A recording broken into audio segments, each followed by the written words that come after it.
Members, it's 5:30 and we've got a quorum, so may I now call the meeting to order. This is a special meeting of the panel. We have 3 items on our agenda. Issues relating to the applications for domestic free television program service licenses. That's item 1.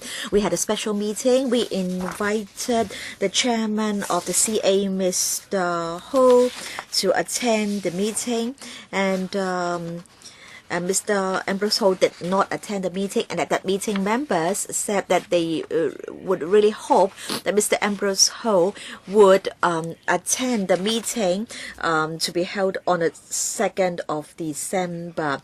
And so that was why we decided that we needed a 3-hour meeting.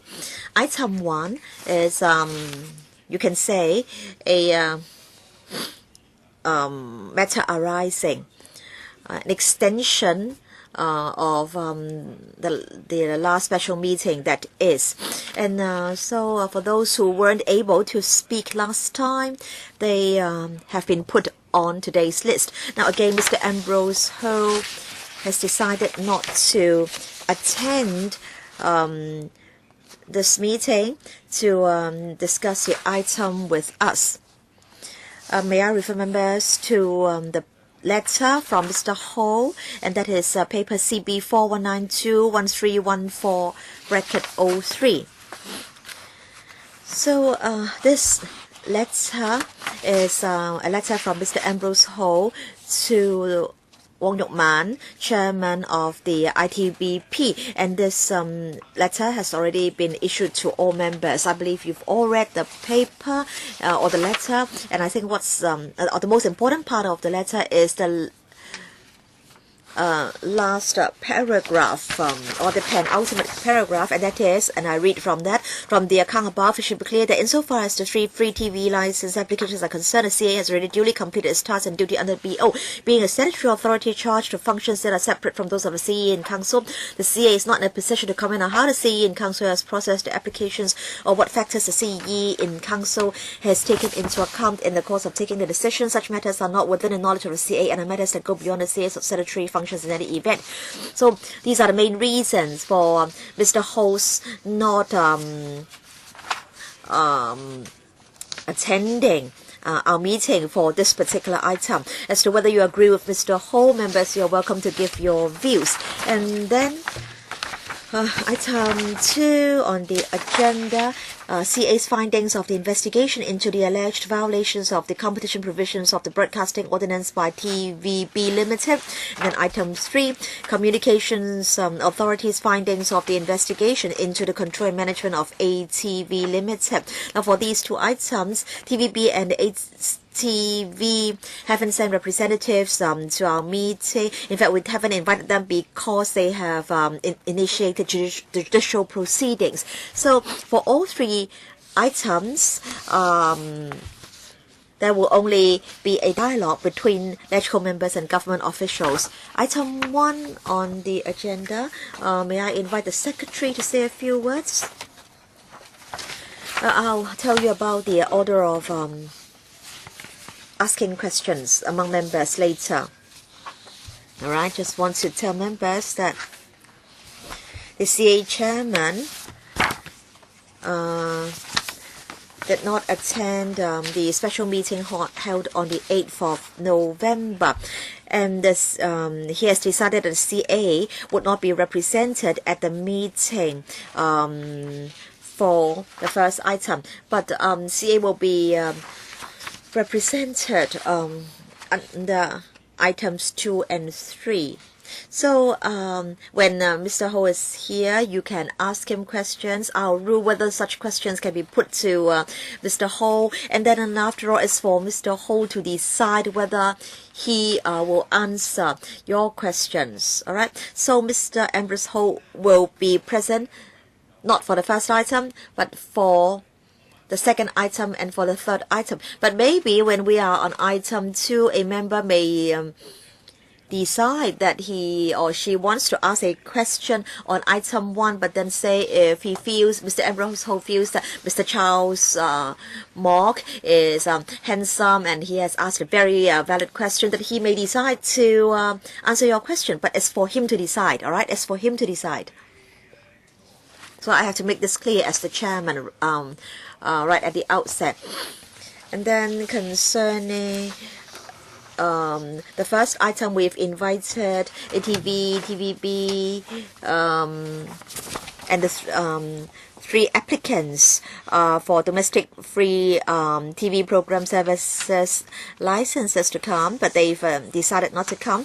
But then our members have said that they would want Miss Jenny Ng from Value Partners Asia to attend the meeting. So she said a lot to the media. But when we extended an invitation to her, she refused to come. She said that she's out of town today, and so she is not in a position to attend today's meeting to answer members' questions. So much for the background. Now, there are some members who are absent, and I will read out the names of those members who are present. Ronnie Tong, Claudia Mo, and then Charles Mark, Emily Lau, Ma Fong Kwa, Paul Che, Leung Chi Hong, Chen Chi Chun, Christopher Chong, Leung Seng, Anne Chang, Mrs. Regina Ip, and then James To. And we have Claudia Mo, Charles Mark, Ma Fong Kwa here. Emily Lau was here, but she has left the room, right? Also Wong Ting Kwong, and then Christopher Zhang. Yes, Mr. Wong Ting Kwong, Chairman. Now Mr. Ambrose Ho, Chairman of the CA.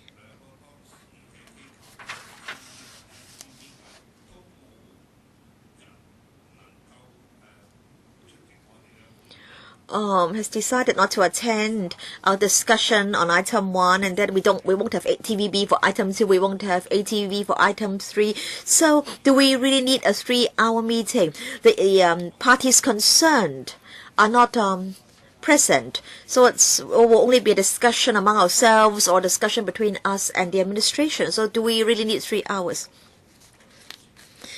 In fact, items 2 and 3 are also very important items. One on TVB, one on ATV, and the chairman of the CA has already promised to come to give us a report and to answer members' questions, because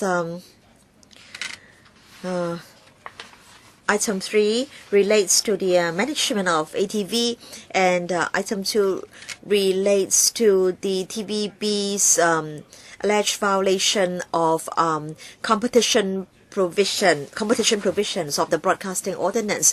And it would have been fairer if ATV and TVB had been here.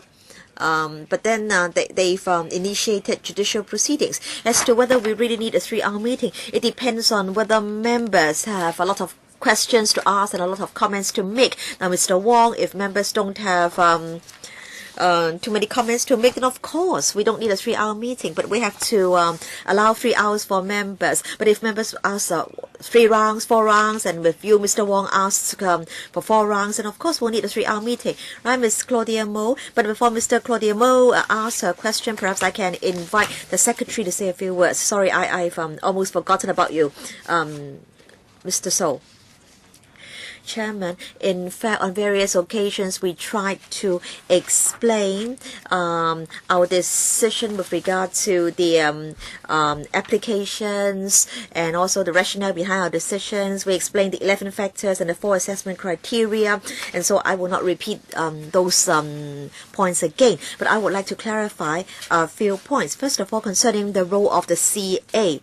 At the last meeting, the CA provided a paper to members detailing the CA's position, and after the meeting it was alleged by some that CA was trying to put up a defense or a counter offensive, And some asked why the EXCO did not consult EXCO.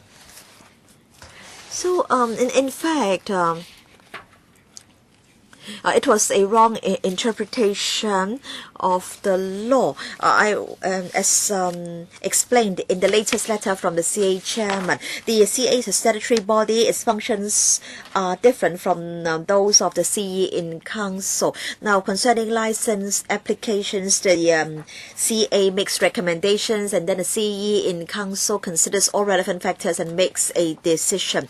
And a gradual and orderly approach is in line with our existing broadcasting policy. In fact, before the CE in Council made a decision, it had paid attention to the CA's view concerning sustainability of the market. And in fact, the CE in Council did invite the CA to give responses concerning representations received. And on the 15th of October, in a legislative brief, we detailed the CA's recommendation, including its position on sustainability of market.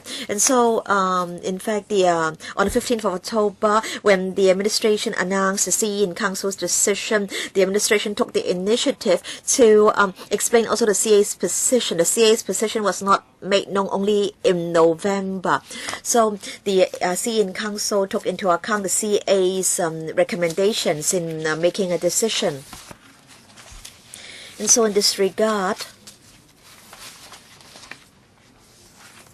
I want to say that there was no requirement in the law that the CE in Council and the CA must see eye to eye on each and every point. And I want to say that no party should be regarded as a rubber stamp. And then concerning the consultants' comments, now some personal remarks were made in the wake of the CE in Council's decision, and the message to the public was confusing. Now the CE in Council or the EXCO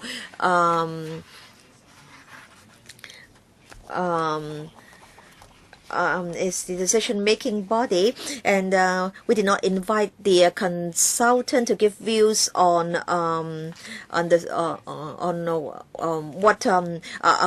which application to choose among the three. In fact, the consultancy study was only one of the 11 factors taken into account by the CE in Council. The CE in Council took into account all relevant representations, latest developments in the market, and so on and so forth.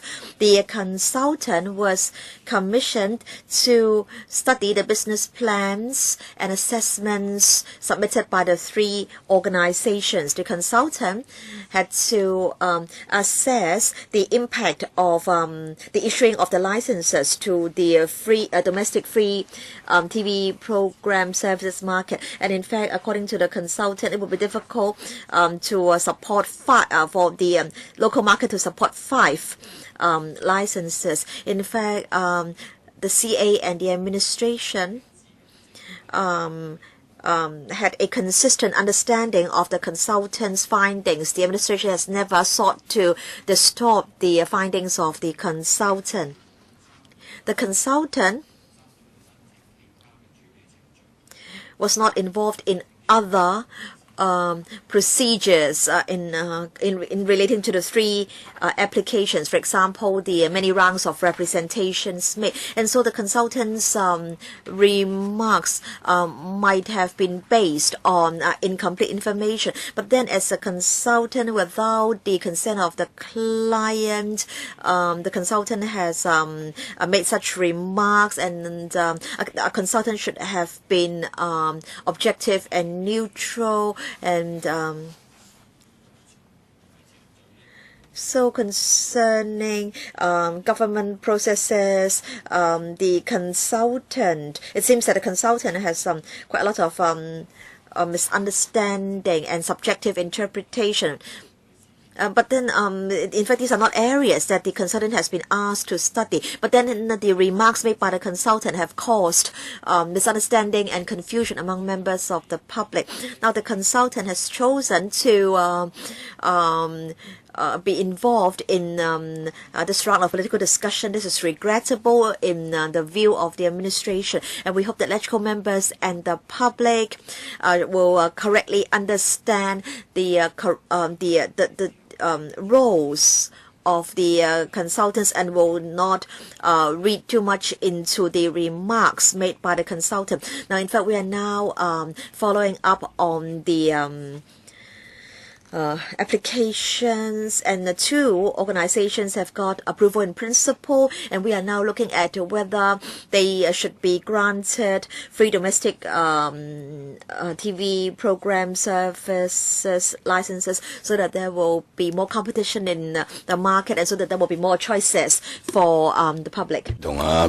It's a pity that consultant is unable to be here, otherwise there can be a real debate. Now the members, please. Can you provide us with a copy of your speech, Mr. Secretary? Yes. Next, our members, 3 minutes each. First, Claudia Mo. Thank you, Chairman. Now, firstly, the Secretary said that the Office of the CA is not striking back at the government.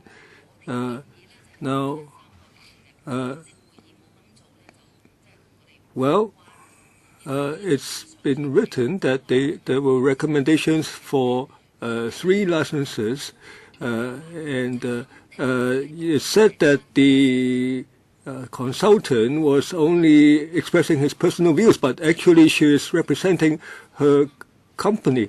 Now, Mr. So, you are not representing yourself, you are representing the government. So she is representing her company. Now, you are saying that the EXCO has considered a basket of factors and will not issue the license, and you are saying that she has overlooked various factors, and that she is not subjective.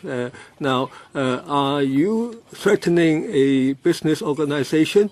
Because even though Hong Kong is an open society, what she said is really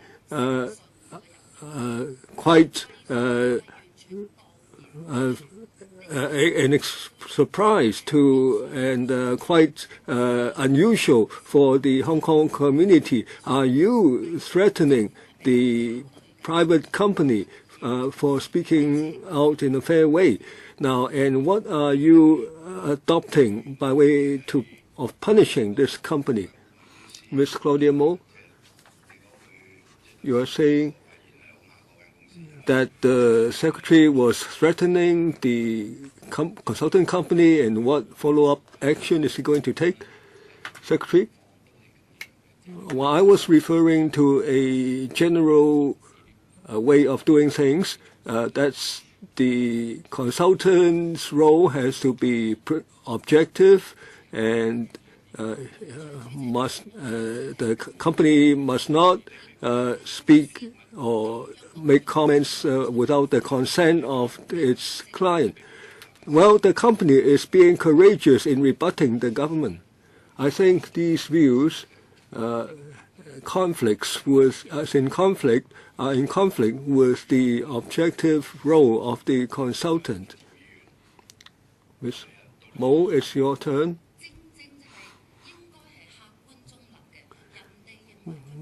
Well, they should be objective and neutral, and that's what they think. And the government is now speaking, and that's in detriment to their reputation. Now, it's a very rare situation when she is rebutting the government, and you are saying that she should not be objective in speaking out and expressing her personal views. Now, this is twisting things. The Secretary, the consultant should not participate in a political debate without the consent of the client. Now, you are turning things the other way around. He is repeating himself. I think the consultant should not get involved in such political debate. This is in conflict with the consultant's neutral and objective role.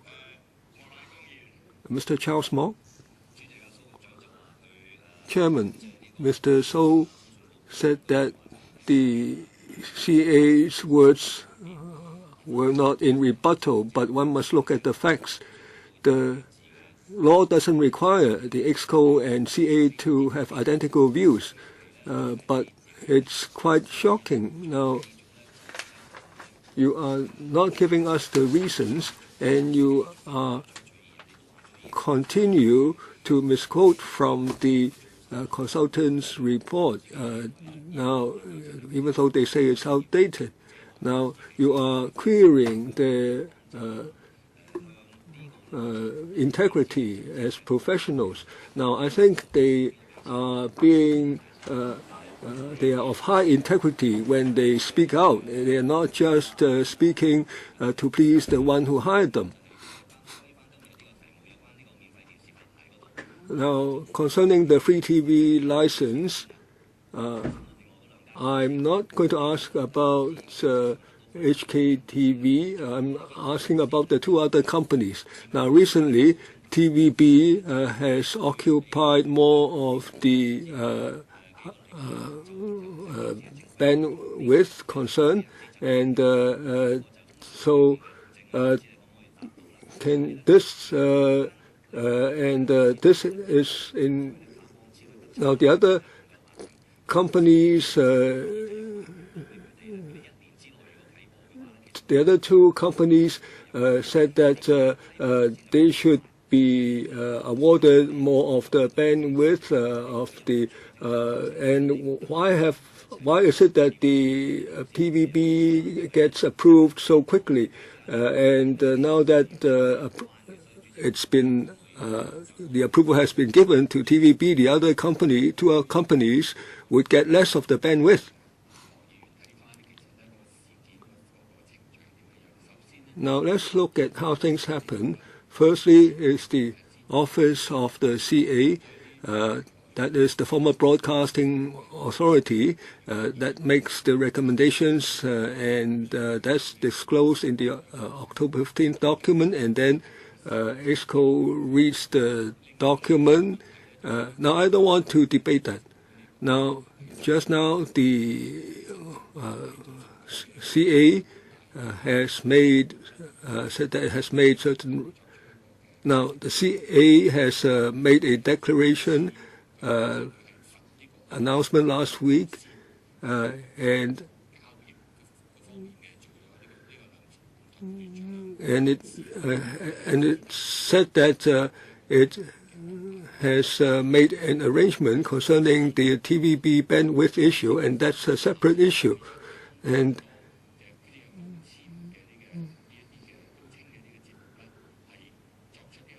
now the decision is so that there can be more high-definition programs for the public. This is in the interest of the public. Now, the other two companies, have they formally applied, or they applied more slowly than the TVB? Now, actually, the secretary has answered you. Now, actually, these are two separate issues.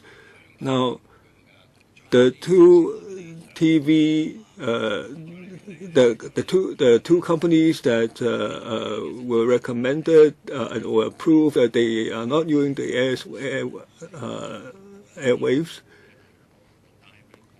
Now they want to use the waveband, but this has nothing to do with the free TV license. Now, if they knew that you were going to award the bandwidth to TVB, they would have applied.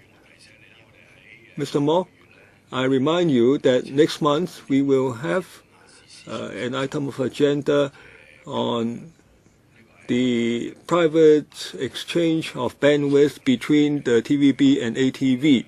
Now, next, Emily Lau. Thank you, Chairman. Now, on this license award issue, I think it's difficult to come to the end of the issue. Now, the CA's letter says that there was a period during which the administration were in a lot of correspondence with them, but not after February 2013. Now, the letter said that concerning the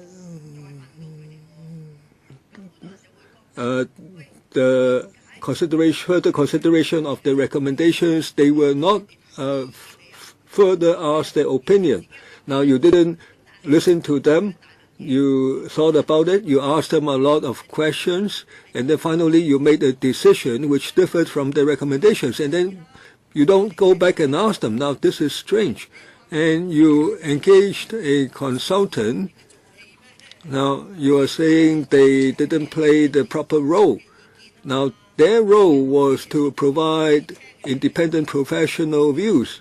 Now, you are saying something against them because they're not doing what you want. Now, are you saying that they should just say things that you like to hear? Now, last time we explained clearly about the issue. Why did we seek response from CA or the office of the CA? This is procedural justice. Because it involves the content of the CA's report, so we have to get response from them. So regarding this part of the information, we have to contact the office of the CA. But we do not need to refer back to the CA for matters not related to the recommendations, and we explained that already in past meetings. Now, concerning the consultant's role, now this is actually about the sustainable competition within the market, and finally the consultant said that this is the personal views, how things would be dealt with if it's known that there is going to be 2 out of 3. Now, this is not what we requested the consultant to do, and this is something that should be looked at separately. You didn't ask the consultant to help you choose. What did you ask the consultant to do? The consultant is saying that they have been misled. Now, you spend so much money, public money. What did you actually ask them to do? Next, Mr. Ma Feng-kwok. I would like to follow up. Now, the 2 companies that won admission approval in principle, is there a timetable for the issue of license so that they can get the ball rolling as quickly as possible? Now, they do not have very strong plans on the production of programs, of drama programs. Now, can you add a condition that whether the programs are produced by themselves or acquired locally, they should provide more room for development for our TV and film sector. Now, on the follow-up on the license granting, Mr. Wong. Now, the issue of license work is ongoing. We are going about it as quickly as possible. Firstly, the office of the CA is discussing with the 2 organizations who have won the AIPs, and the details will be worked out, and then it will all go back to CA and EXCO for making a decision. And organizations have indicated that it will only take a short time, maybe a few months, before they actually start producing and the time they receive the approval. Mr. Ma Feng-kwok? Now, I noted that the organizations concerned, actually one of them, I'm talking about the program content. Can you ask them to include more drama programs and more more procurement of locally produced programs? The Secretary, as I understand it, there is no requirement for drama in the issue of license. Perhaps Mr. Ma can look at the schedule or the requirement for programs regarding the issue of license. Now concerning cultural and sports programs, news programs, I think there are certain requirements, but then for drama, it seems that there aren't such requirements. Now I want to voice very strong views on a part of my sector. Now, the third applicant was not will not be granted a license, and it emphasizes drama.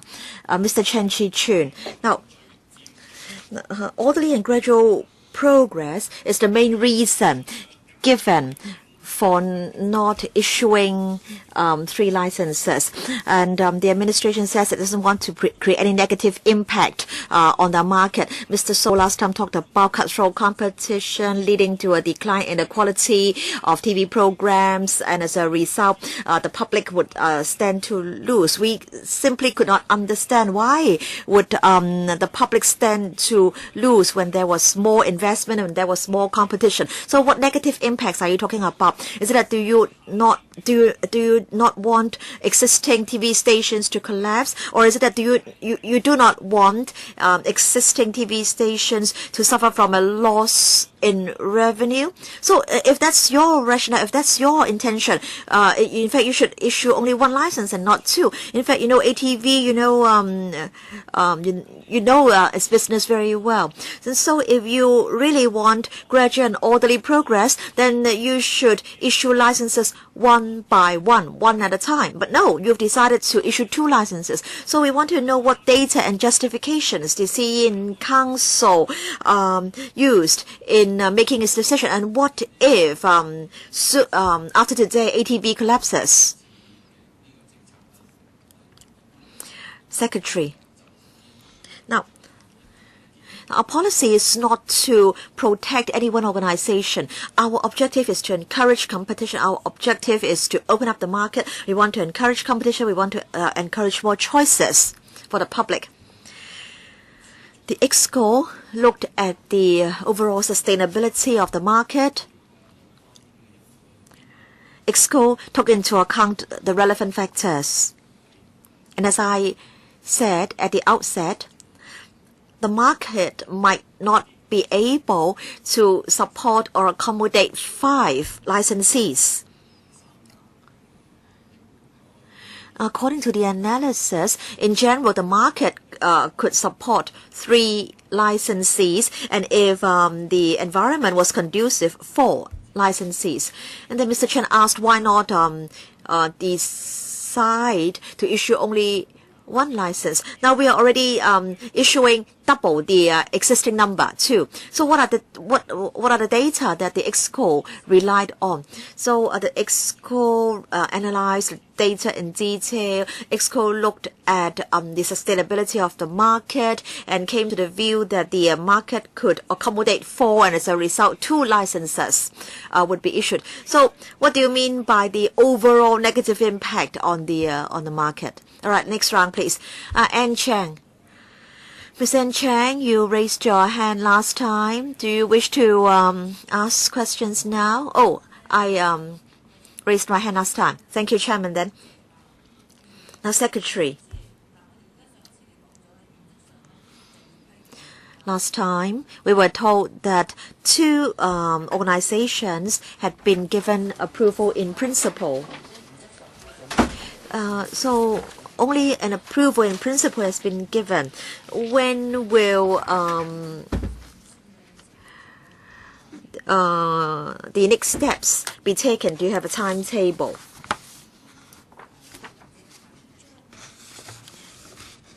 And for the existing TV stations, when they apply for license renewal, upon what criteria will you assess their performance? Yes, perhaps my colleague can tell members more about the timetable. Yes, let me explain again. The two organizations have been granted approval in principle. So the next step is to have discussions with the two organizations on the detailed terms of the future licenses. The CA will hold discussions with the two organizations, and then the CA will give its recommendations to the CE in Council. And so there is no timetable or schedule as such, but then we understand that the public do want the new services to be launched as soon as possible, and so both the CA and the administration will act as speedily as possible on this matter.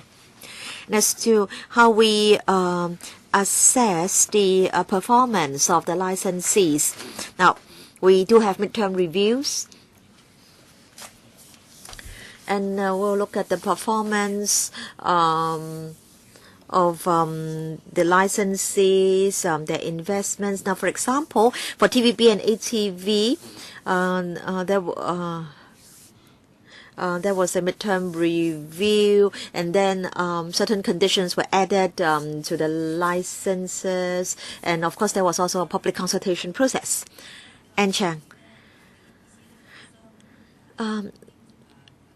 Secretary, so which bureau is the responsible bureau, CEDB or ITB bureau? Yeah, I want to say that we'll be of course following up on this matter. Mrs. Regina Ip. Yes, Chairman. It was reported that a site was given to HKTV for running of a TV station. So can you tell me what exactly happened? Yes, Mrs. Ip, it was a multimedia production center that was not related to the domestic free TV program services license. Now, the site has already been granted. It is the center in operation. Mr. Wong, as far as I understand, they are in the process of constructing a multimedia production center. In fact, they applied to the Science Park Corporation for the site. And the multimedia production center is not related to the application for domestic free TV program service license. But I understand that HKTV has been producing some drama series. Some have said that these drama series are very good. So I want to know whether that center is in operation, whether production is going on. As far as I know, that center, the construction of the center has not been completed. But of course, when HKTV produces drama series, the venue need not be in the center. Yes, they can have location shooting on the streets. Now, I believe your bureau knows that, for example, Downton Abbey is produced by Carnival Films, but then the production is sold to TV stations, even CCTV. So, can we have this model adopted in Hong Kong? I mean, separating the production from the TV station. I think this is a good point, Chairman. In overseas countries, it's common that independent productions are made. So innovative production companies can make productions and sell the productions to TV stations.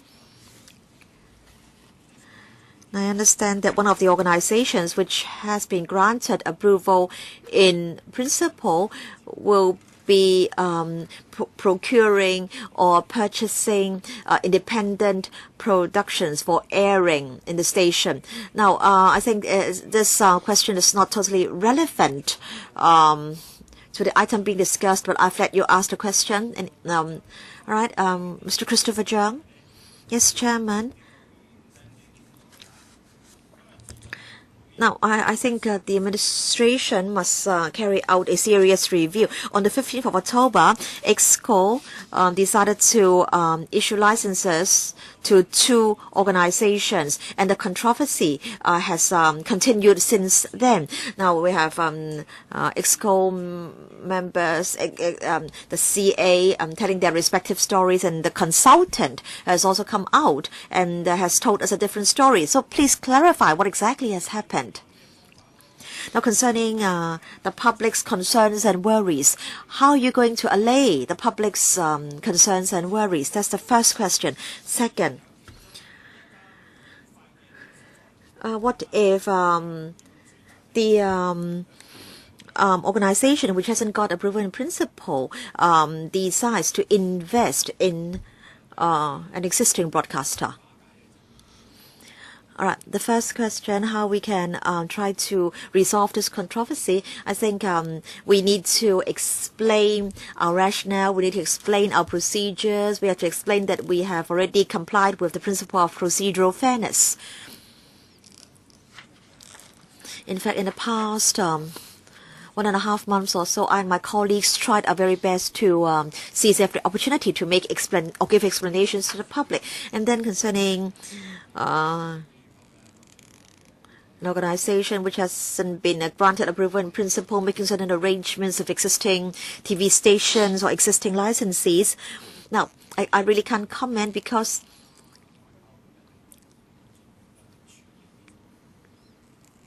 these are matters to be ironed out by the parties concerned and the CA. Mr. Zhang, any follow-up questions? No. Mr. Chung-kai. Chairman, my question is very short and simple. May I refer to para 7 of the Secretary's speech. The personal remarks made by the consultant might have been based on incomplete or inaccurate information. So can you elaborate which remarks might have been based on inaccurate or incomplete information? Now, in fact, the EXCO took into account the consultant's report as well as the latest market situation and developments, and also representations from the organizations concerned. So EXCO took into account a complete set of information. EXCO took into account a broad scope of factors. And so EXCO had full justifications to make his decision. But Chairman, he said that the consultant's remarks were inaccurate or incomplete. In what way? Now, Chairman, I cannot divulge the discussions of EXCO. I'm not asking you to do that. Chairman, I want to say that the consultant's personal view was that we changed our policy. Now, this is not Mr. Sin's question. Mr. Sin's question is very simple. In your speech, you tried to respond to the consultant's comments made to the media, and you said that the consultant's remarks might have been based on incomplete or inaccurate information. Correct, Chairman. In what way incomplete? In what way inaccurate or incorrect? Now, for example, it was said that EXCO looked at outdated data. But I want to point out that EXCO did take into account the latest market situation, the latest data. The data were not outdated. So this is one of the examples that I can give. Mr. Sin.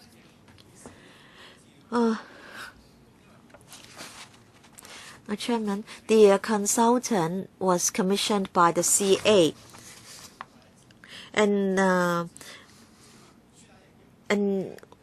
then the consultant, in fact, and the CA had the same views, but then for the remarks that you don't like, you say that such remarks are based on inaccurate or incomplete information. So I think you should give us the accurate and complete information to convince us that the consultant's remarks are incorrect. You can't just give one example. Now, Chairman, or the consultant was commissioned to provide some analysis for the reference of the CA and the administration. And so the CA and the administration could take into account the consultant's views in making recommendations or decisions. Now, the consultant's report was for the consideration of the CA and the EXCO. That was perfectly proper. Ms. Cyd Ho. Chairman, the Secretary still claims that he wants to introduce more competition into the market. But how can there be competition? You are worried about any impact on the market. No. You are afraid that someone would have to close because of this having more competition. Now, if everyone gets some business and they do not win and they do not lose, then how do you improve? There is now a license holder, ATV. Now, whether you issue new licenses or not, they have few advertisements and they have no advertisements and a low rating. Now, those who pay for ATV, they decide not to pay any more. Now,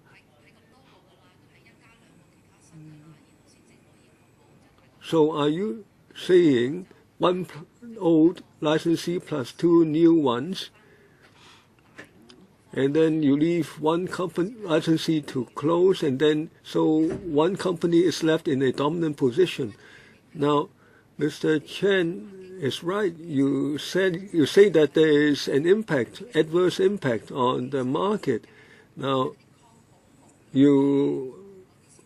what do you call competition? Is it only the kind of competition where no one loses? The Secretary? This is the first time in 40 years that we are going to issue new free TV license. Please answer my question. Now, this is a fact. We have doubled the number of ATV free TV licenses,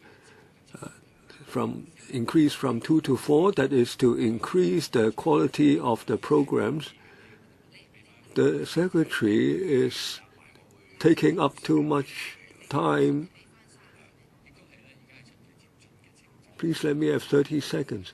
Now we are adopting the gradual and orderly approach. There is no upper limit.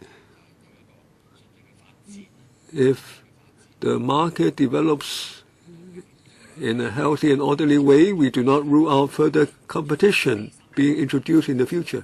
The Secretary said that this is the first time they issue 2 new licenses in 40 years. Can you tell me what's the GDP 40 years ago and what's the GDP now? What's the population 40 years ago compared to now?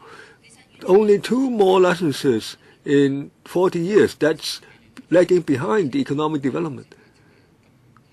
Well, for over 30 years, nobody applied for free TV license. So, of course, we take into account the current situation in making our decisions.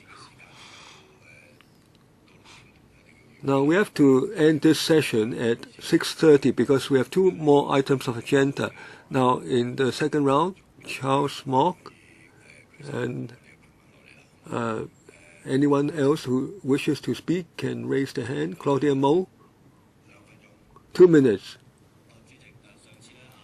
Chairman,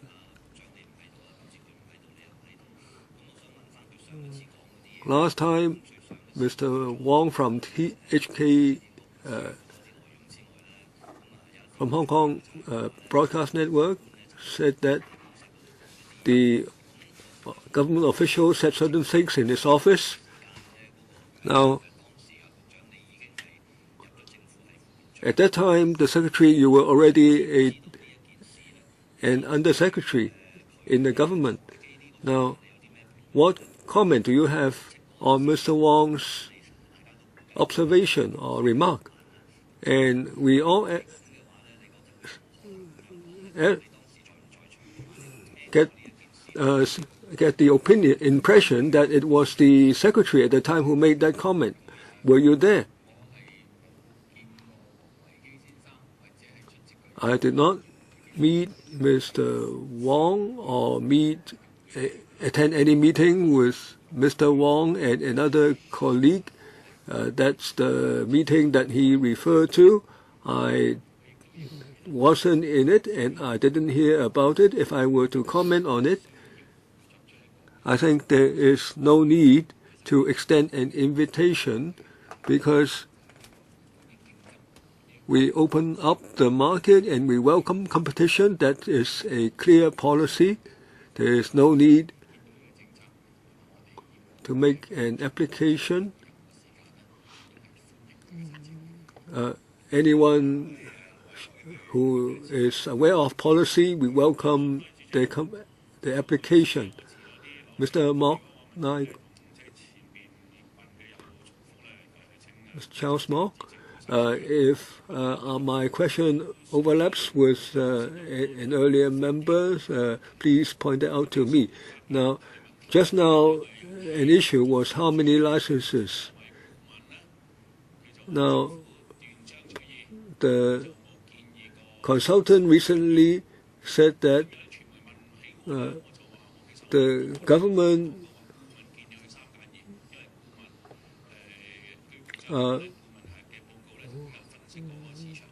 did not say it's 2 out of 3. Now so in this regard, can the secretary say more clearly? Now, did the consultant actually propose that you select 2 out of 3? How come there is this misunderstanding, if there was indeed a misunderstanding? Now, several members have asked about this, and there is a speech of the secretary which you can have, but he can still further comment. Chairman, we didn't ask the consultant to make any recommendation on choosing 2 out of 3. And the report doesn't involve a selection of 2 out of 3. Next, Claudia Mo.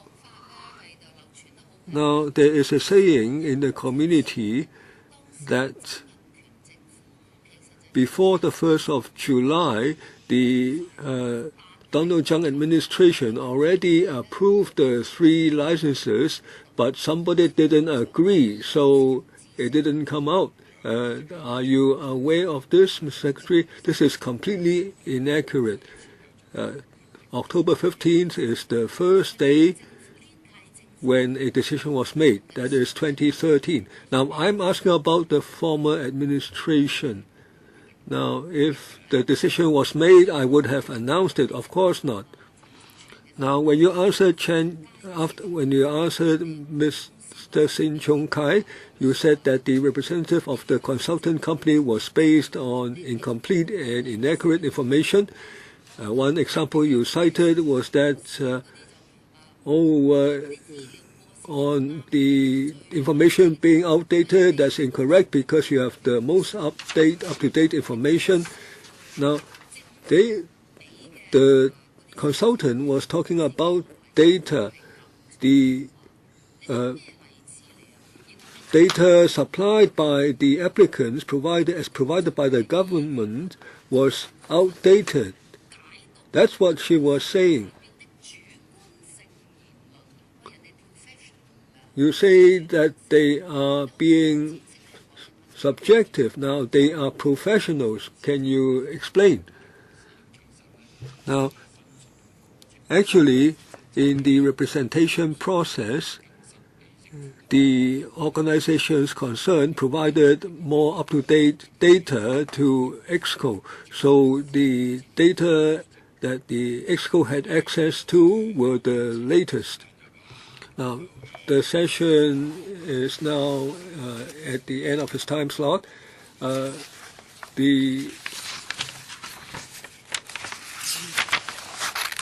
next item of agenda, the Communication Authority's findings of the investigation into the alleged violations of the competition provisions of the broadcast ordinance by TVB.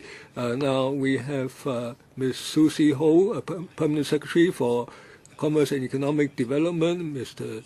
Joe Wong, Deputy Secretary for CEDB, and Mr. Aaron Liu, PAS for CED, Communications and Technology Office of Communications Authority, Ms. Eliza Lee, Deputy General of Communications Office of CA, Mr. Vincent Liu, Deputy Director General, Mr. Eric Chen, Assistant Director, and we now invite the representatives to join us.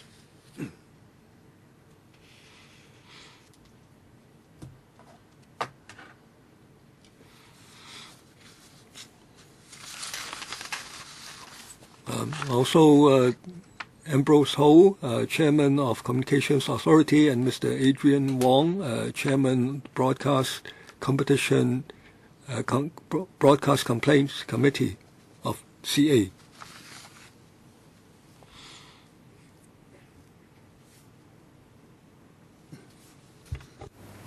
好，咁我哋嗱，首先咧，或者我哋請秘書長講下先，好嘛？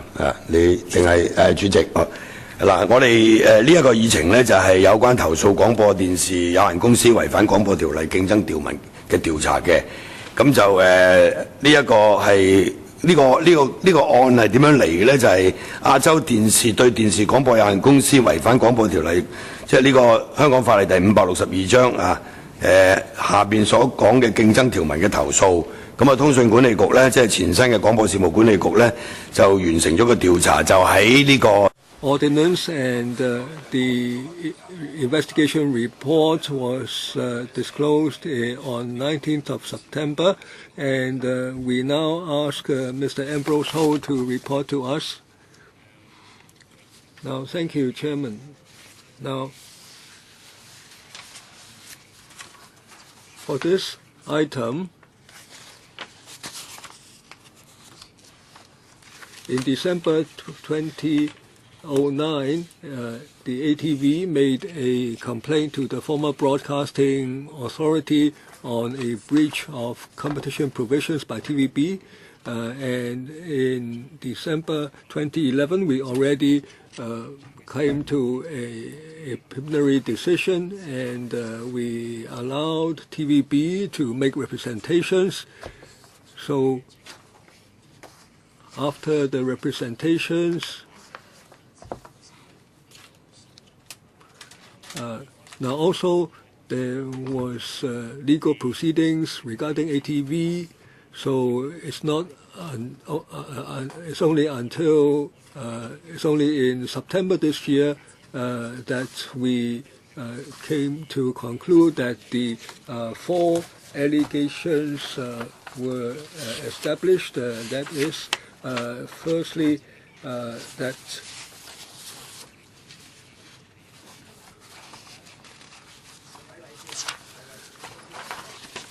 now actually we are talking about occasional use contracts. We are not talking about full-time artists because those are in those cases the artists have salary. We are looking at the occasional use contracts only.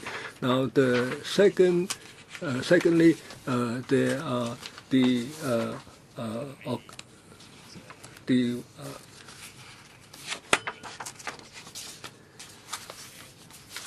there's the no original voice policy for serial program and one-show artists. and also the artists are not allowed to take part in promotional activities of other TV stations regarding programs in which they appear, and also there is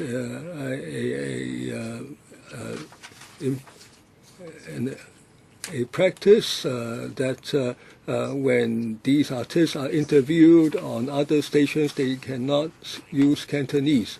Now, on having looked at all the evidence, we conclude that these allegations have been established. Now, we're looking at the period 2007 to 2012, now to 2011. Now,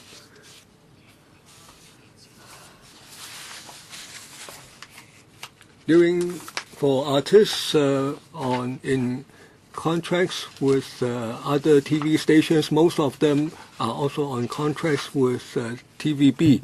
Now, having looked at the data, most of the singers were on contracts with TVB, and so we have investigated a large number of contracts in coming to our conclusion.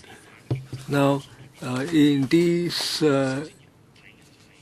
with regard to these complaints, now we are looking firstly at free TV program service market.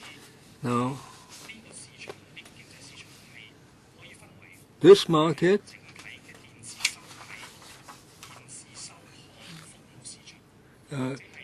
can be divided into the TV viewing market and the TV advertisement market.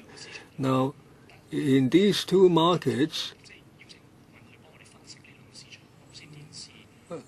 for these two markets, we have invited consultants to analyze these markets. In both these markets, TVB is predominant. And so, Sections 13 and 14 of the Broadcasting Ordinance apply in this case. And concerning exclusive contracts and also occasional use contracts, one-show contracts and serial-based contracts.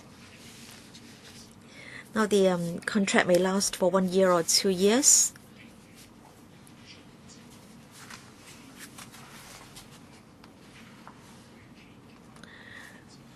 During this period, the artist cannot appear on another TV station unless with the consent of TVB.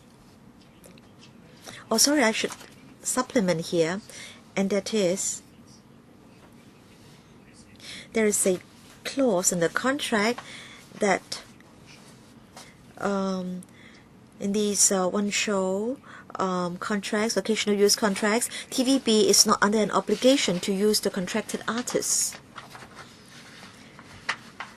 So many artists, without the prior consent of TVB, are not able to appear on other TV stations. They have to get prior consent from the TVB. And so if the one-show contract or the serial-based contract lasts for 1 year or 2 years, in fact, these artists do have the time and the ability to appear on other TV stations and other TV shows if this clause is absent. So we are of the view that TVB has warehoused a lot of artists. We've used the word warehouse in the report. And we are of the view that in warehousing artists, the in fact TVB is affecting the rival TV stations or impairing the rival's ability to compete with TVB. You may say that in fact the artists have willingly signed these contracts, but then we don't just look at whether the artists have signed the contracts willingly. Even if the artists have signed the contracts willingly, if the contracts contain clauses which distort the market, which affect competition, and which substantially restrict competition or competitive behavior in the market, that would not be acceptable. Now, for example, the no original voice policy, no promotion policy, or no Cantonese policy.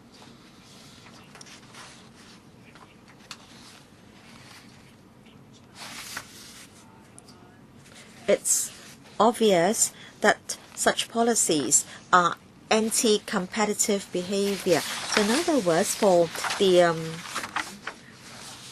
rival TV stations, they have to dub an artist's voice, and that would of course increase the cost and reduce the attractiveness of the programming, and some of the viewers may not know or may not understand what the artist is talking about in Putonghua. So we are of the view that these policies do substantially restrict competition. We've invited TVB to make written representations. In fact, we've interviewed record companies, singers and artists, and we came to the conclusion that the 4 allegations were substantiated.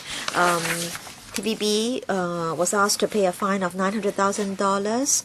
TVB was directed to forthwith bring to an end the infringements, and TVB was asked to communicate within 3 months to all artists and singers who had current serial-based one-show or singer contracts of TVB, that TVB would abandon the infringing contractual clauses and policies.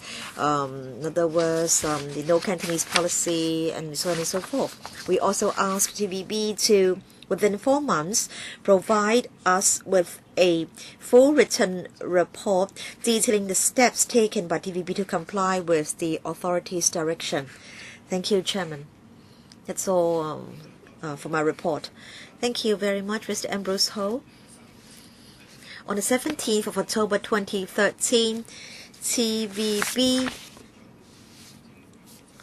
lodged a statutory appeal by way of petition to the CN Council against the authorities' decision on the investigation, and the appeal will be handled in accordance with the established procedures, and that's why today we haven't invited TVB to come.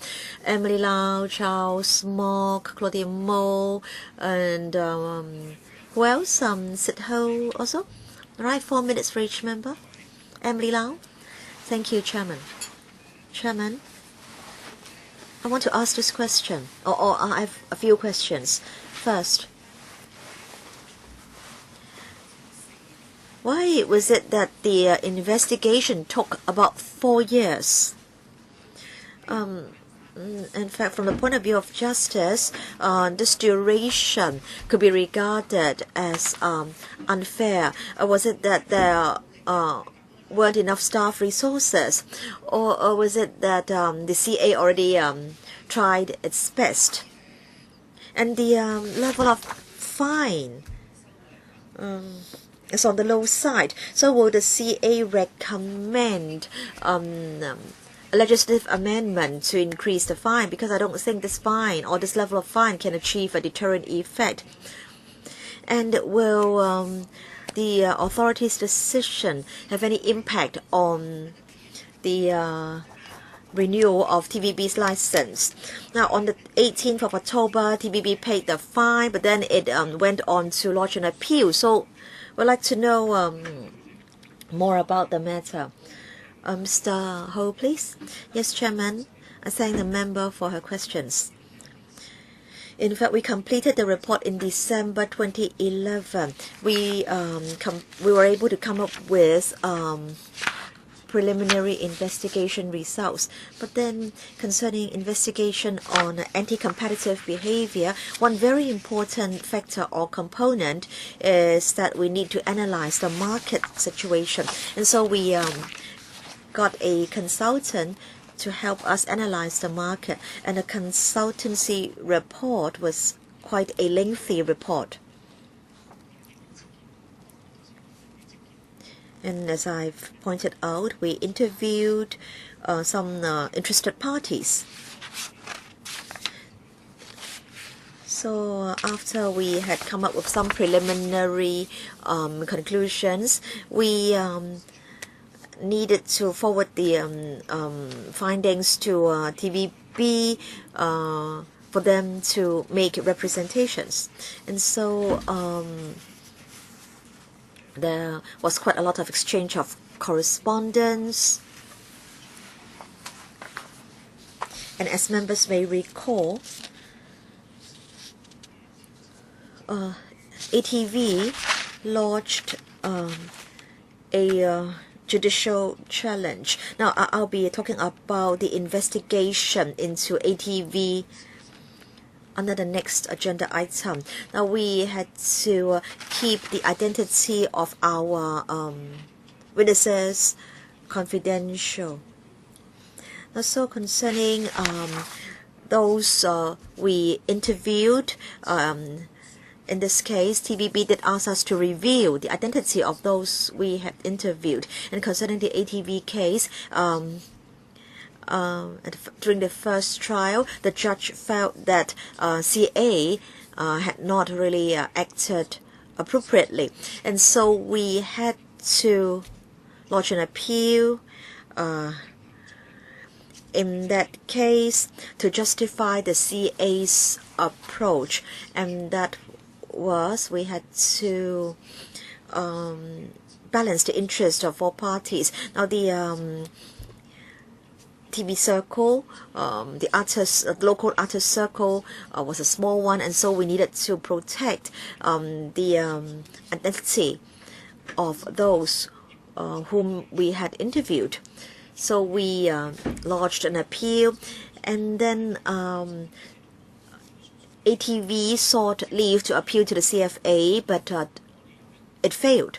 So we came up with some preliminary conclusions, and then we invited representations, and then there was a judicial process, though it was not a judicial process lodged by TVB, but then the ATV case did have a bearing on this one. And then CFA, or the Court of Appeal, ruled in August 2013 that the CA's approach was proper. And then we reviewed or published a report. And then is the fine too low?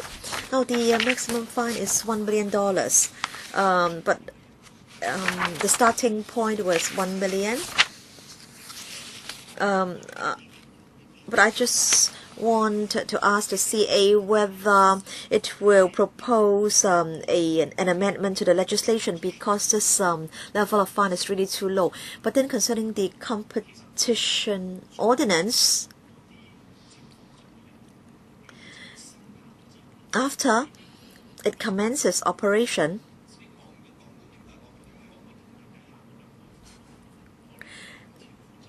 the relevant provisions in the BO will be replaced by relevant provisions in the competition ordinance, and the levels of fine provided for under the competition ordinance are higher. Thank you.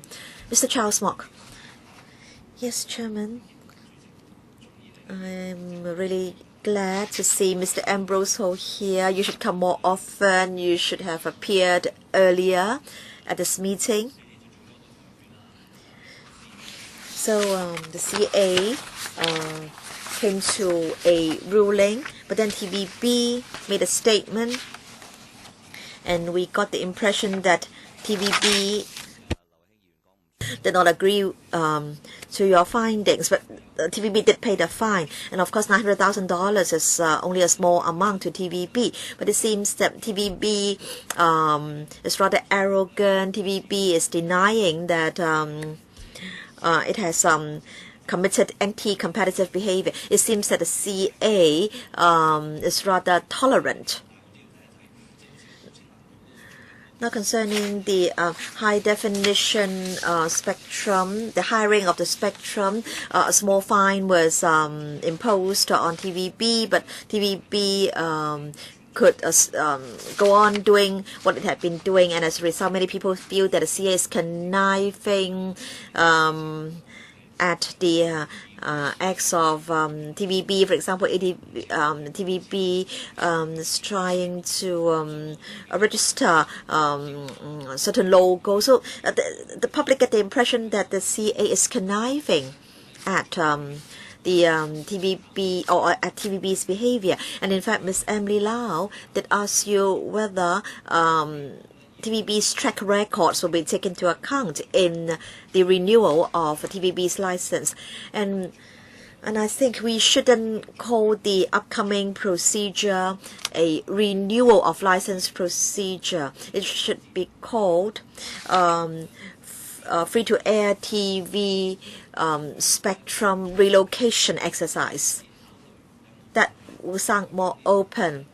In other words, in the outset, a consideration can be given to whether the spectrum can be auctioned afresh. Thank you. Thank you very much. Mr. Ho.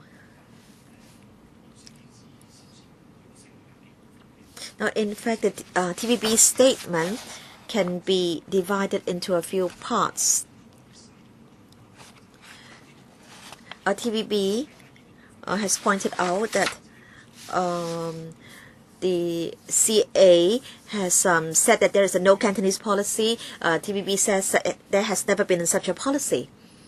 And then the final part of the statement says that concerning artists and singers appearing on other TV stations, they can freely choose the language that they want to speak in, depending on circumstances. So in fact, our objective is to make TVB tell the singers and artists very clearly that when they are interviewed by other stations, when they appear on other TV stations, they need not refrain from speaking in Cantonese. Now, so TVB argued that there had not been such a policy, and you did not challenge what it said. Now, I think a breach is a breach. A violation is a violation. Now, TVB is lodging an appeal. Its position is that it doesn't endorse our findings or conclusions. And of course, TVB has the right under the law to lodge an appeal. And then TVB has chosen to state its position. And I think we should all wait for the outcome of the appeal. And concerning the case, whether the track record, and then you don't like the word license renewal or the term license renewal, because I haven't thought of another term. Now, on when we look at the renewal of license, we will take that into account. We will take into account past performance. It will indicate how they are able to abide by the law. I like to talk to remind members that we are not going to talk about renewal of license today. Now, the Lin Wei-ling incident, that's 2016. Ms. Lee, now we are talking about providing information. Now, the renewal of free TV license for TVB and ATV. Now, Mr. Mok, I believe you are talking about the spectrum that's under the broadcasting ordinance. Now, the two free TV licenses are terrestrial TV. They're not about the spectrum. Now, we thank the CA for following common sense and making the ruling. They are engaging in anti-competition behavior.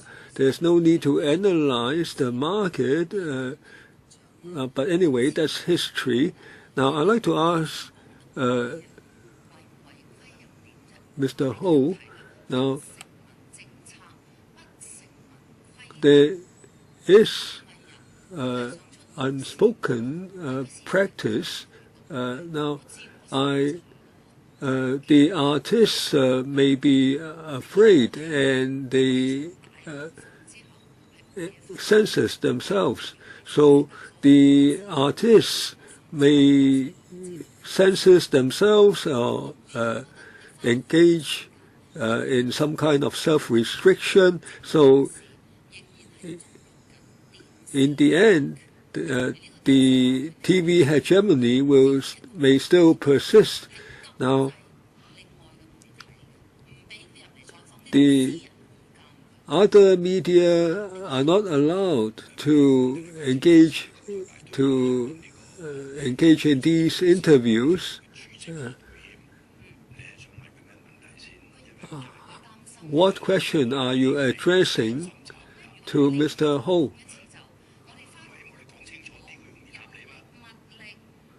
Now, we expend so much resources in this investigation, but still maybe the hegemony is being perpetuated because they remain dominant. Now, I think the most important thing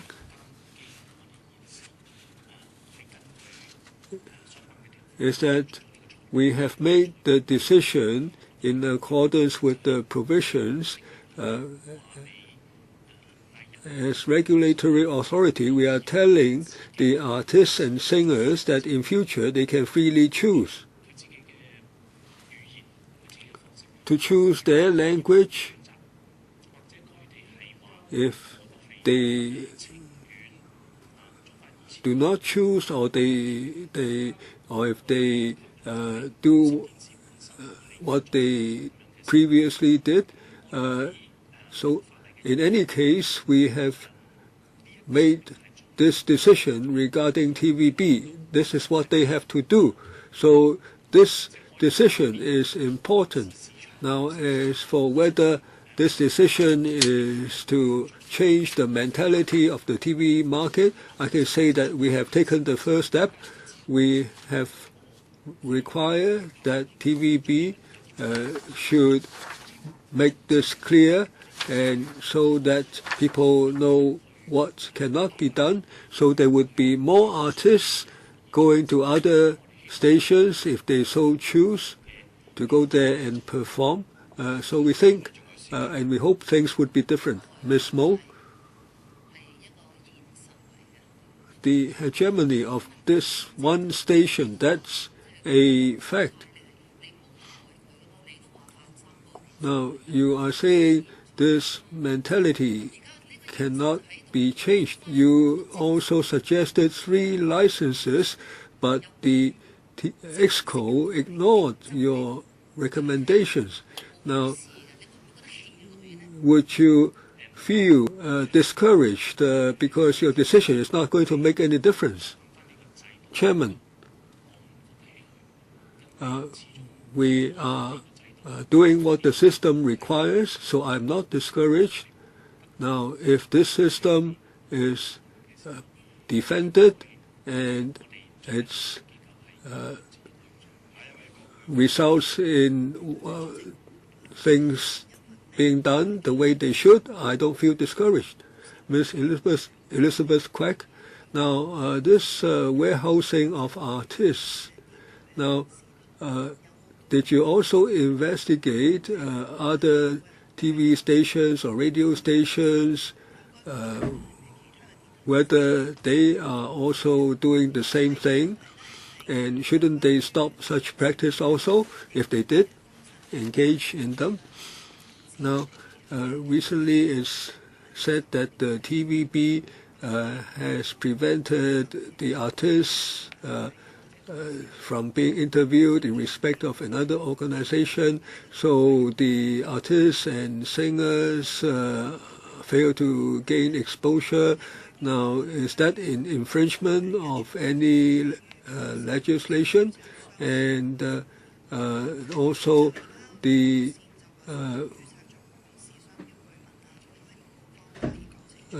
TVB has is said to have successfully registered for a logo. Now, the TVB logo has the wording Hong Kong television. Now, does that mean that HKTV networks will not be able to use such wording? Now, is this anti-competition behavior because other stations cannot use the same name? Now, if there are another broadcasting organization where, and if now in this case the TVB has the ability to exert control.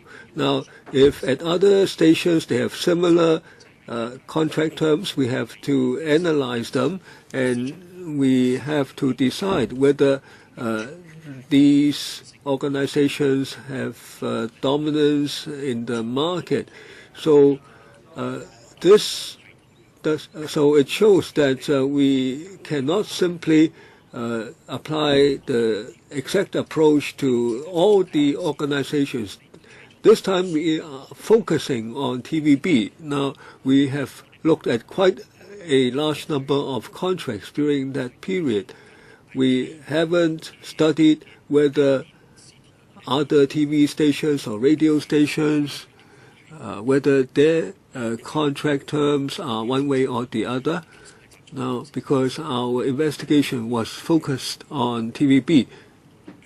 Now, regarding the second question, TVB boycotting interviews in respect of another media organization. Now, at the time we are trying, at this time we are trying to gain an understanding of the matter, but our preliminary understanding is that this doesn't involve competition. Now, if somebody makes a complaint under the broadcasting ordinance regarding a certain organization, would you handle it? Now, our understanding is that that matter is not about competition within the TV market, because that's usually what we investigate. Now, we have a broadcast complaints committee. Now, the chairman, Mr. Wong, is here.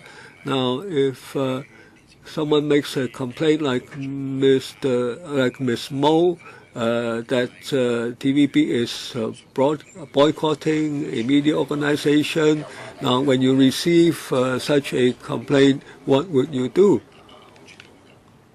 Mr. Wong, can you answer that? Now, if we receive a complaint, we will certainly handle it. Now, my understanding is that I believe some complaints have reached us, and we're looking at them. Now, the third issue, the logo, Hong Kong television. Now, let me try to answer, Permanent Secretary.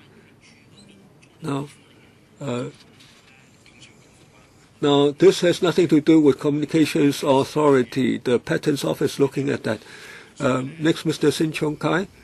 It's fortunate that the CA doesn't have to submit a report to EXCO in this matter. Now, otherwise, the EXCO may not accept your report and no fine could result. Now, regarding anti-competition behavior, now the new competition law is not yet in place, so we are relying on you. Now, the broadcasting ordinance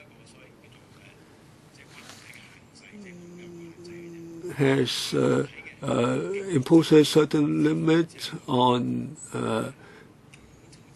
control within a certain medium, but there is no restraint on anti-competition behavior that's across the media. It's now, for instance, TVB is trying to strike a blow against a certain newspaper, and in the broadcasting ordinance there is no provision or term against efforts to strike a blow at another type of medium.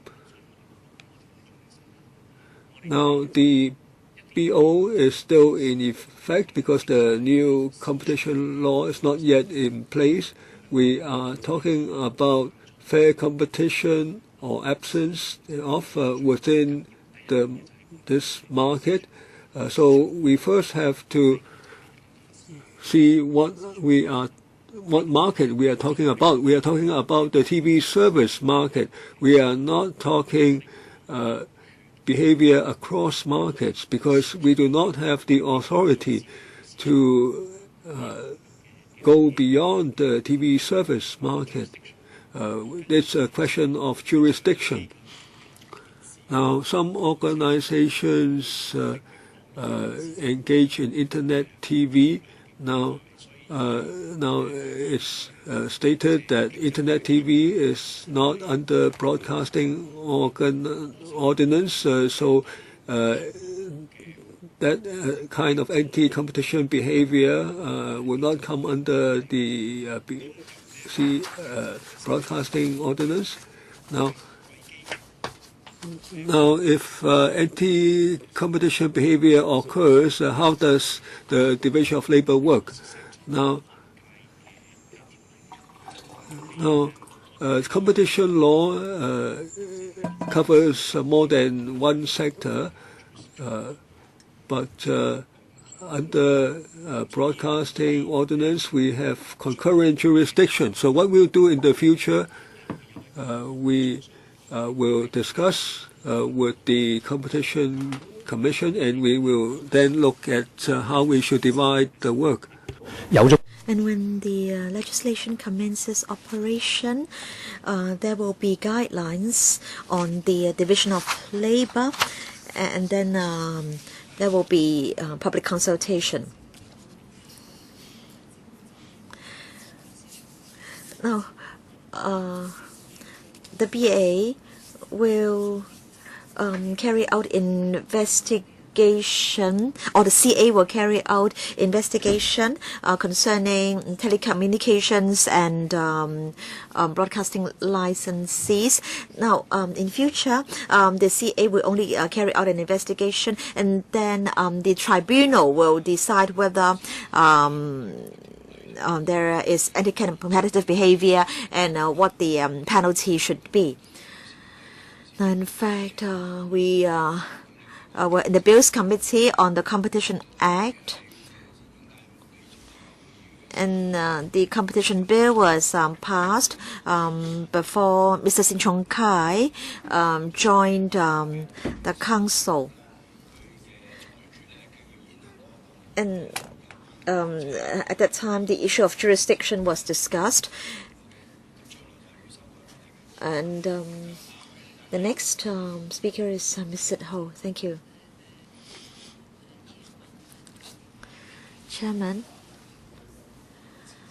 one member asked whether other organizations had similar clauses in their contracts, but only organizations which enjoy a dominant position can impose such clauses.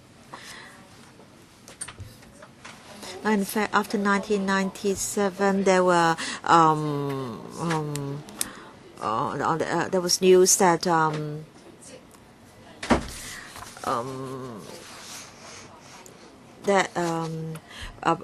pressure would be exerted by the boss to subordinates in media organizations, but then there was no concrete evidence. And then concerning TVB's warehousing artists, now, or when the artists appear in the public, they sound grateful. They say that they have had the opportunity to brush up and practice their Putonghua. Maybe Hong Kong people should also thank TVB for having given us the opportunity to listen to non-native Putonghua. In fact, as you say in your report, paragraph 4.9, in fact, artists are in fact not in a position to bargain with TVB. So how can the CA make sure that the market will be such that such monopolistic policies will not arise? Because $900,000 is only a small amount to a broadcaster. I think if we can have genuine competition, if competition can be keener, if more licenses can be issued, then such monopolistic policies can be reduced. Because in the last item we said that the administration paid attention to market share and so on and so forth. So can I ask the CA how you can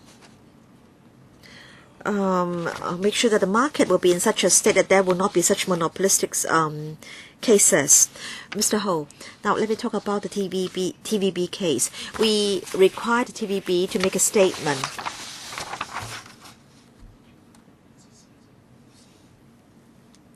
We also require TVB to provide us with a full written report on the steps taken to comply with our direction.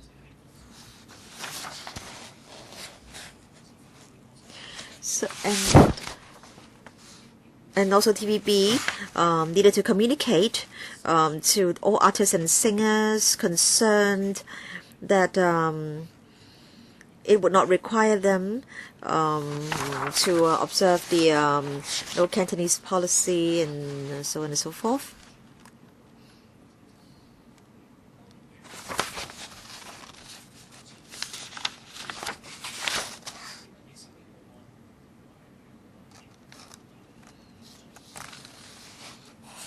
And when we, or if we receive complaints, or if there is evidence to show that such violations continue, then of course we will have to look at such evidence and complaints. Then as to whether it's going to be more difficult in the future for us to collect the necessary evidence, I can't tell at this juncture.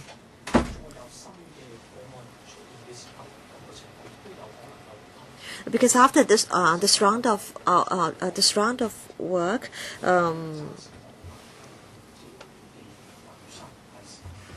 it's difficult to predict what's going to happen in the future. But then we have released this report. We've asked TVB to give a statement.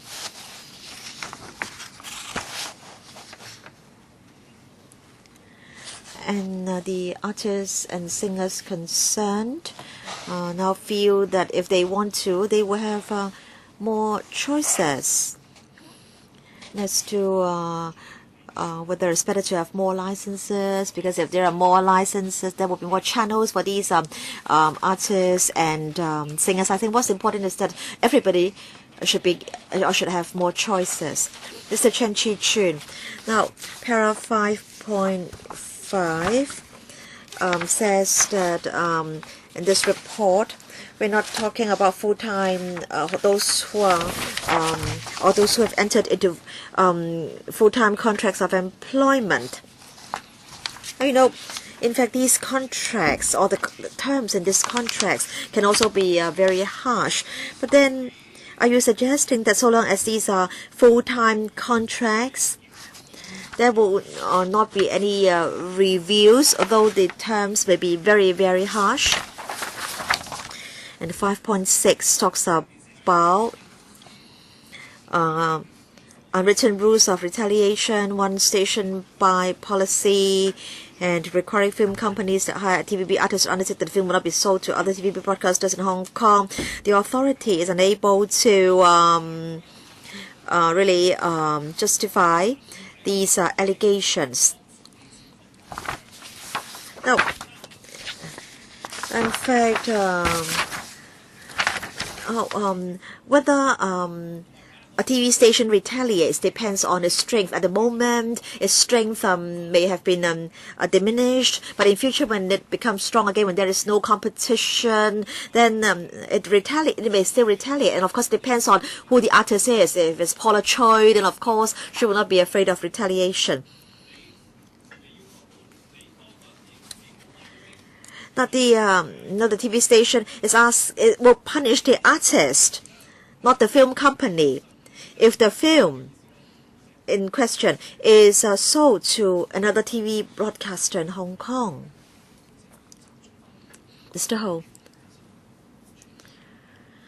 Now concerning full-time artists, I want to say that here we are dealing with competition. We are not here to deal with whether contracts between an organization and its staff are fair. This is not within the purview of the CA. No, we target competition. So for a full-time artist, he or she enjoys fixed pay, and so he or she has to serve the organization concerned. And so basically, we'll not deal with these cases. So we had to look at serial-based contracts and one-show contracts. You know, it's an occasional use contract, but then there are a lot of unreasonable restrictions. So if, say, an artist has signed a contract with a TV broadcaster at $1 salary per year, then you will not interfere. We do not look at terms in employment contracts. This is not a matter for the CA. This is a matter for the Labor Department. But then it affects competition. It's because a TV broadcaster is in a dominant position, and as a result, an artist is willing to receive only $1 pay a month for a year to work for it. You know how harsh the TVB contract terms can be. Concerning whether there is retaliation, now we are of the view that the allegation is not justified because we don't have sufficient evidence. Not sufficient evidence. So if there is evidence, then the evidence can be given to you, and you will reopen the file and you'll start the investigation again, right? Mrs. Regina Ip. Yes, Chairman. I want to ask Mr. Ho a question about TVB disallowing its artists and singers to be interviewed by a particular media organization. You know, of course, TVB enjoys a dominant position, but then the TVB and that media organization are in two different markets. So is this anti-competitive? And then there are media organizations which own, which have cross-media ownership, film companies, TV broadcasters, magazines, and so I would not like to know whether the future competition ordinance does prohibit that. Now let's talk about the TV market.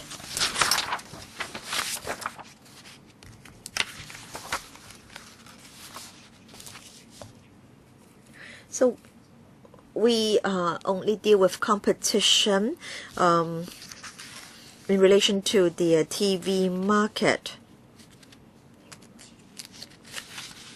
And then cross-media ownership.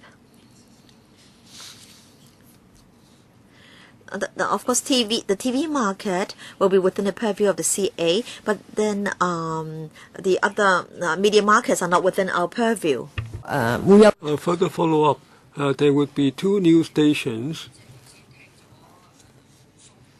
Now, just now, Mr. So said that they can start business operation in several months after getting the license.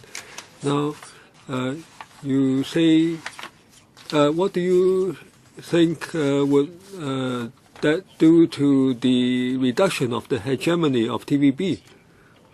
Now, I'm not going to talk about the hegemony, but I think it would be good for the public to have more choice. Second round, Emily Lau and Claudia Mo, 2 minutes each. Just now, I asked Mr. Ho about TVB being fined and yet it's launching an appeal. Now, when it pays the fine, it admits to something, and why is it appealing then? Well, it's the fact that the fine is paid means that doesn't mean that they will not appeal. If they don't pay the fine, they would infringe the law. No, it's up to EXCO. Now, so if they don't pay the fine, they would further infringe the law. So they have to pay, and yet they are appealing against something. They must clearly disagree with your decision. Now, if they are upheld, then the fine would be paid back to them.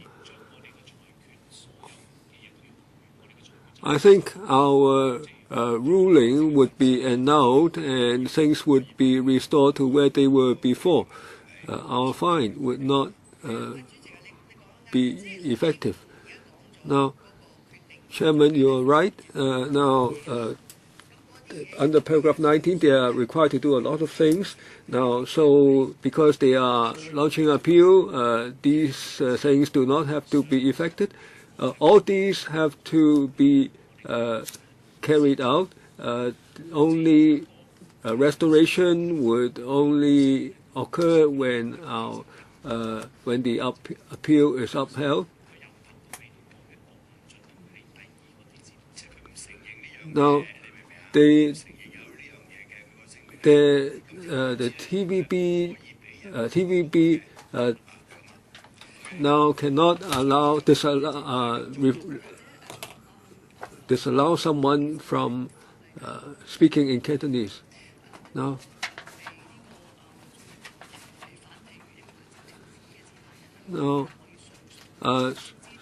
someone who has been ruled against by CA can launch an appeal, and until the appeal is overturned, until the decision of the CA is overturned, they have to comply with all the decisions, and they have to submit a report before 19th of January. Claudia Mo. Now, for a radio station, they make use of airwaves which are public, so their behavior affects public interest. Now, I thought that shouldn't be discussed, but you are engaging in any way. Now, the TVB is infringing against the right to interview, making interviews by one media organization. Now, if under BO, there's no provision under BO that applies, then there wouldn't be anything to be handled, right? Well, all complaints have to be handled. Now, my question is, which provision under the broadcasting ordinance would that touch upon? Now, when we receive the complaint, we have to study that. We have to look at the provisions of the ordinance. If we conclude that no provision applies, then we will come to a ruling that none of the provisions apply, and so the complaint is not established. Now, this is a complaint that we received last week, and we are now handling. We will try to proceed as quickly as possible. Now, Ms. Mo, I suggest you look at the broadcasting ordinance, and if you are happy with the procedures, you can further follow up. Elizabeth Quack. Now, the TVB is making the statement that it's not warehousing artists, it's not preventing all artists from appearing in at other stations. Now, are you saying that these no Cantonese provision or etc. Are they using other ways to make artists comply? Now, we have 4 points in our decision. Now, the no Cantonese policy, the complaint. Now, now we have looked at many cases of artists appearing on other stations. Now, they do not use Cantonese, so we don't think it's coincidence. So we conclude that it's not, even though it's not a stated term of the contract, yet this is the actual practice.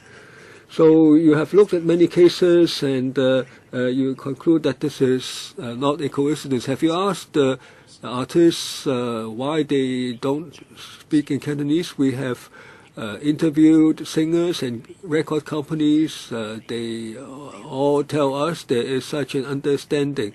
There's such a policy. There's such an understanding. Now, the TVB statement makes it very clear. They did not disallow serial-based or one-show artists to speak Cantonese on other TV stations, but there is this understanding, as members have said, so the artists are afraid and comply. Now, the CA has gathered the relevant evidence. And now we have a disabled member who has just walked in, Mr. Leung Kwok Hong. Now, we have gone through 2 rounds already, only several minutes left. Now you have the right to ask for the first round. Thank you, Chairman. Now, on TVB's hegemony, of course, it's far-reaching, reaches to every corner. Now, it connives with ATV, and the fine on both is so light. Now, this is disregarding public opinion. Now, I attended the demonstration against TVB on its anniversary. Now, on the no Cantonese policy. Now, you say that this is the fourth point. It is an understanding rather than a contract term. Now, so what sanction are you levying against TVB? You say that even though it's just an understanding, many people, even so that people feel that if they don't comply, then they will lose their job. Does the government think that such a hegemony can be tolerated? Now, it's like what happens in a football game. All this bad behavior on the football court, on the football field, the referee doesn't impose any sanction. Now, well, you might fine them several $100,000 for conniving with ATV, but would that have any effect? What does several $100,000 mean to them? You say TVB has hegemony. It's because you gave them the hegemony.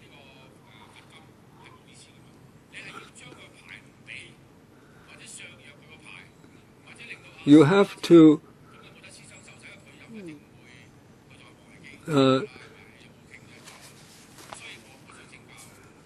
refrain from giving them the license. But now it's not happening. Wong Wai-kee is not getting any license. Are you saying? Can you say that instead of giving imposing a fine, you would not renew their license because that's coming up in 2015? Now, Mr. Ho can only consider the latter part, the renewal of license, but he will not answer the earlier part of your question because they've already been answered. Thank you, Chairman. We have already received the applications for renewal for free TV license from these two stations. So in the coming year, we will assess these applications for renewal of license. We consider many factors, including the compliance with sanctions or license terms, what infringements have occurred, how serious are they, how many infringements. All these will be considered by us in the coming year. Now, this is not the only factor that we consider. We will consider also the financial capability and the program quality. We organize hearings to listen to the public.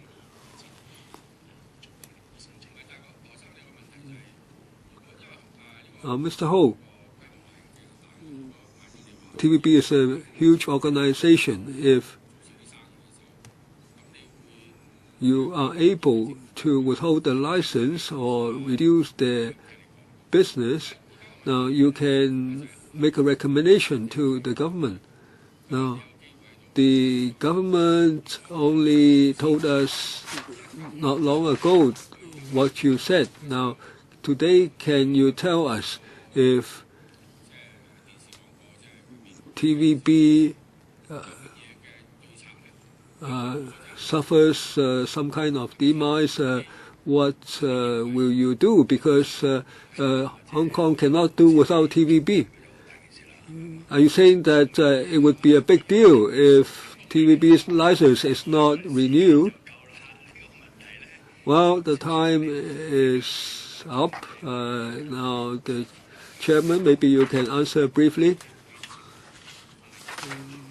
we will deal with infringements according to law, and we will also consider renewal of license applications in accordance with our usual practice. Now,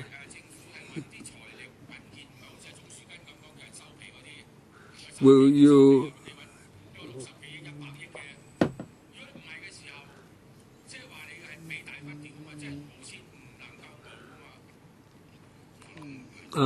get some really big organization because we can't do without TVB. Okay, the third item of agenda, that is the Communications Authority's findings of the investigation into the control and management of ATV, Asia Television Limited. Now, first we ask the chairman to report to us the findings. Now,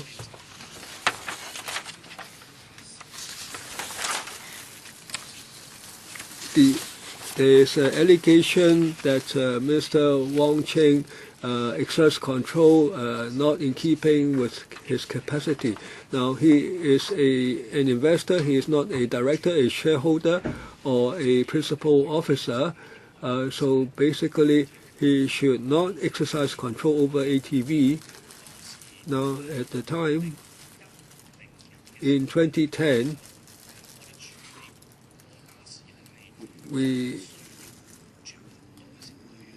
now when ATV sought approval of a shareholder change and it applied to the CA, and people say that Mr. Wong was not acting in accordance with his capacity, so at the time we said that there should be a term that Mr. Wong Cheng should give a written understanding that he would not exert control, and we have such written undertaking.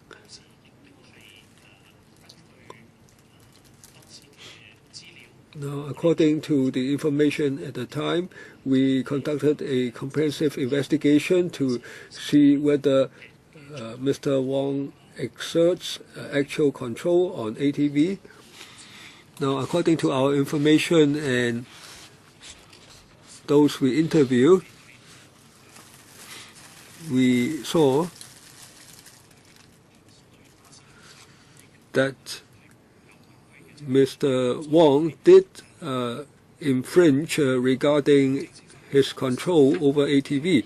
Now, so we concluded that Mr. Wong has had interfered with the day-to-day management operations of ATV, and in so doing exercised de facto control of ATV in infringement of his undertaking.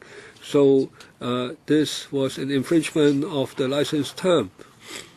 And also in conducting the investigation, we found that there were certain occurrences. For instance, Mr. James Shing, when he supplied information to the BA or subsequent CA, it was rather misleading. So Mr. James Shing, was he still a fit and proper person to manage and control ATV? Should he be allowed that power? Now, our conclusion is that he was no longer a fit and proper person.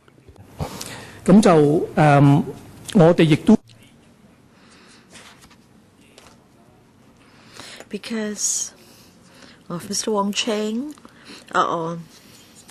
say if Mr. Wong Cheng in future wants to apply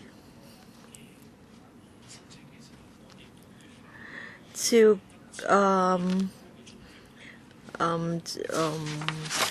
control ATV, then this matter will be taken into account, and it's unlikely that Mr. Wong Cheng will be able to satisfy the fit and proper person criteria.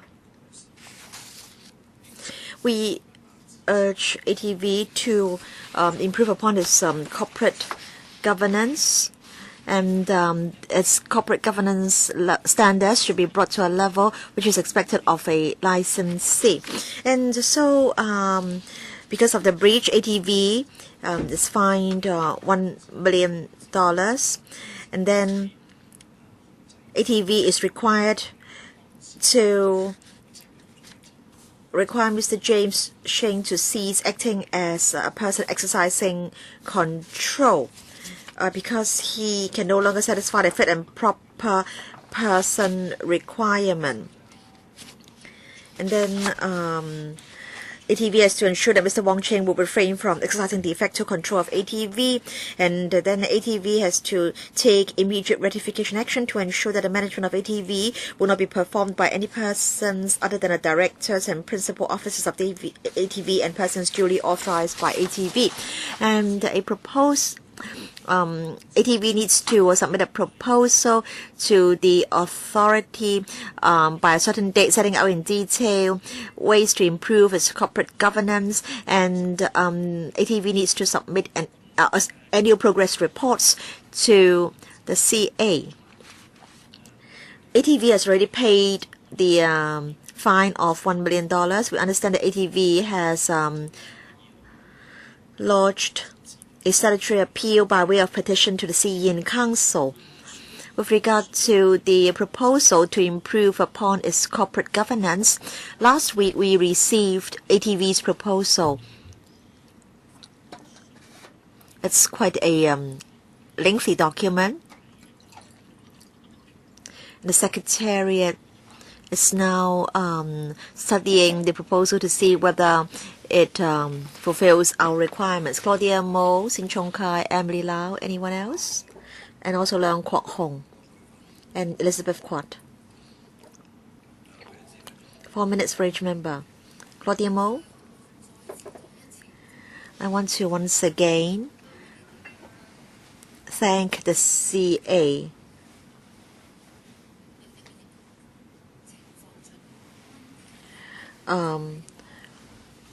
for the fair conclusions. Now, you said that you had issued directions to ATV to ensure that Mr. Wong Ching would refrain from exercising de facto control of ATV. I think we all know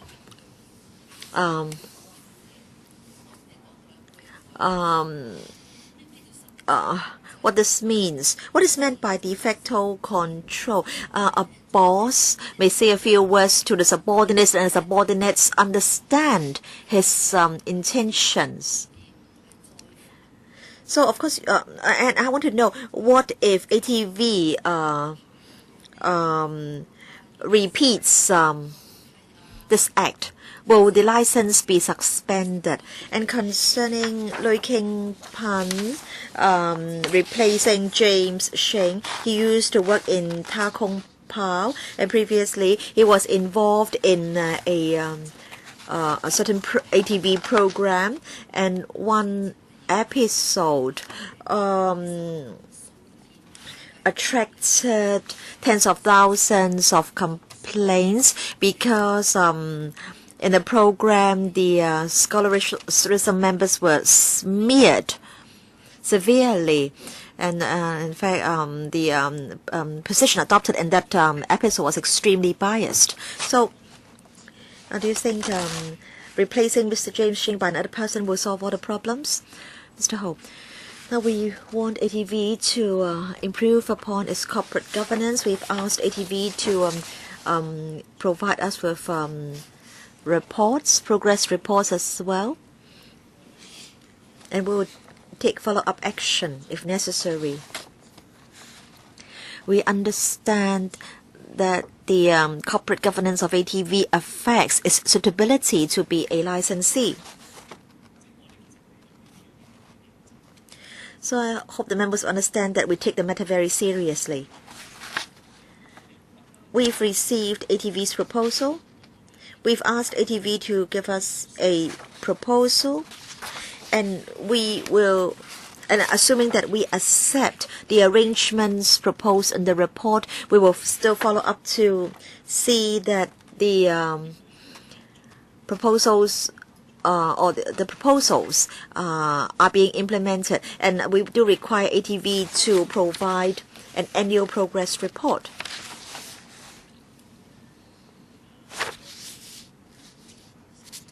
And concerning the violations, now we have already started to deal with ATV's application for license renewal, and of course such track records will be taken into account. What about the penalty for a repeated act? In fact, in this case, the maximum financial penalty has been imposed, $1 million.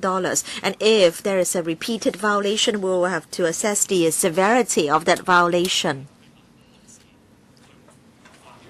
Now, I don't think we should guess what violations there will be on the part of ATV in future. We hope that there will not be any violations anymore.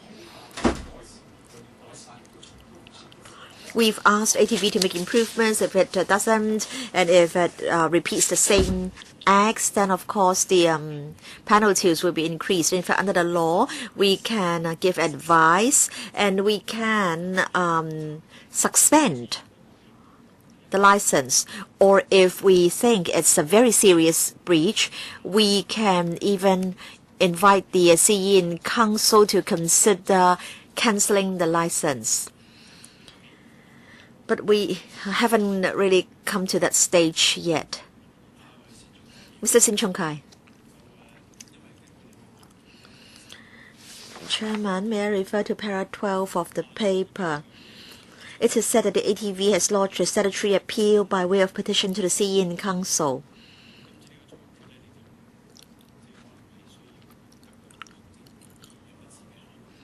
So I think this is another challenge to the CE Council, and I don't know whether the CE Council will again, in this case, decide not to accept your ruling or recommendation.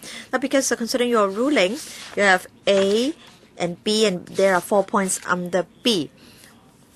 So, is the appeal against all your decisions or rulings, or only 1 point under B? And then Mr. Ho, under the competition ordinance, there will be a competition commission, and then cases will go to the competition tribunal. And under the BO, under Section 34, an appeal is lodged with the CE Council. Do you think the BO should be amended so that such appeals should not go to the CE Council but should go to the courts instead? Mr. Ho, now in fact the present appeal mechanism hasn't ruled out judicial reviews.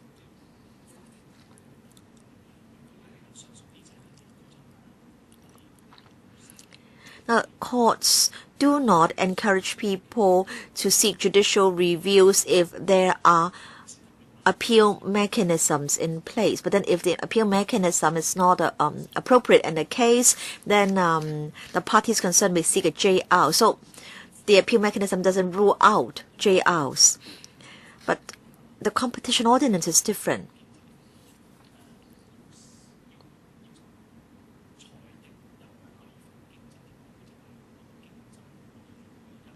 Because there will be an independent competition commission, or rather competition tribunal headed by a judge to rule whether there is anti-competitive behavior. So also, of course, in terms of the nature, that's different from appealing to the CE Council. So what is ATV appealing against? It's a full appeal to all our decisions. Do you think there is a need to amend the present appeal mechanism? I haven't really considered this matter. the present mechanism is such that appeals go to the CE in Council. Ms. Emily Lau. Thank you, Chairman.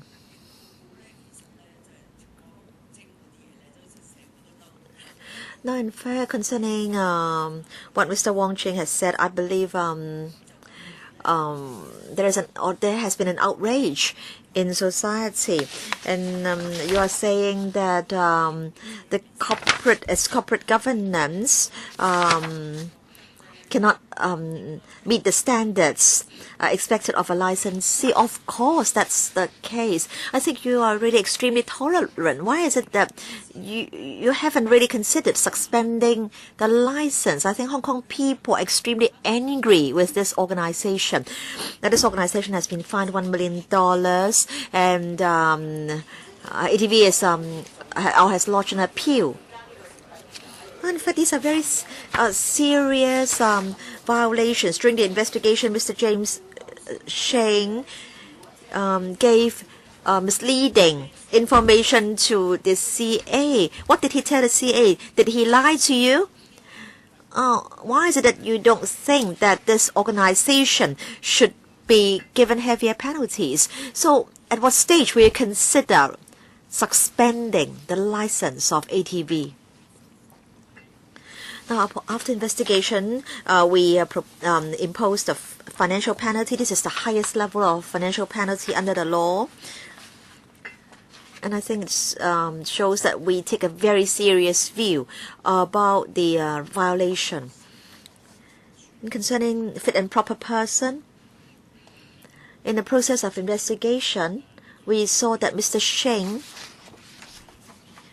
gave us information.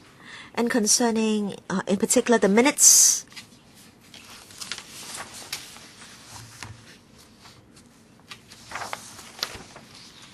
we obtained versions of minutes from other parties. But concerning the versions provided by Mr. James Sheng, some of them have been revised.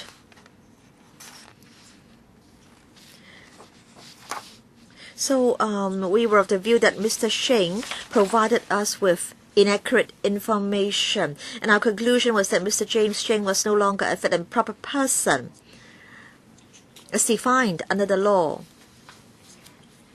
He was an executive director. We felt that he was no longer a fit and proper person, and so we asked ATV to require him to leave. Just want to know when you will consider suspending ATV's license.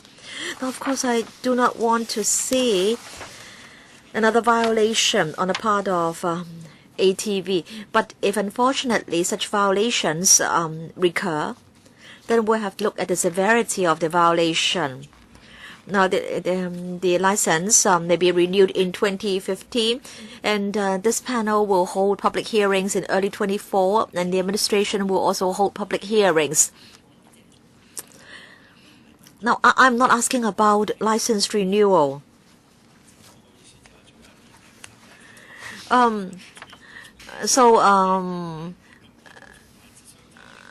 Now, because the renewal will come up very soon. But I think if the violation is serious, then resolute action needs to be taken. That's my view. Yes, I understand. In fact, we look at the severity of each violation. And in this case, we decided that a financial penalty be imposed. Chairman, I'm Foster.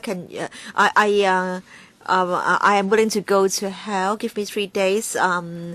You give me powers for 3 days, and I will get rid of ATV. And I now know why people are so afraid of PNP. You know, if we summons James Sheng, and if he gives us minutes which have been corrected, then do you know what's going to happen to him?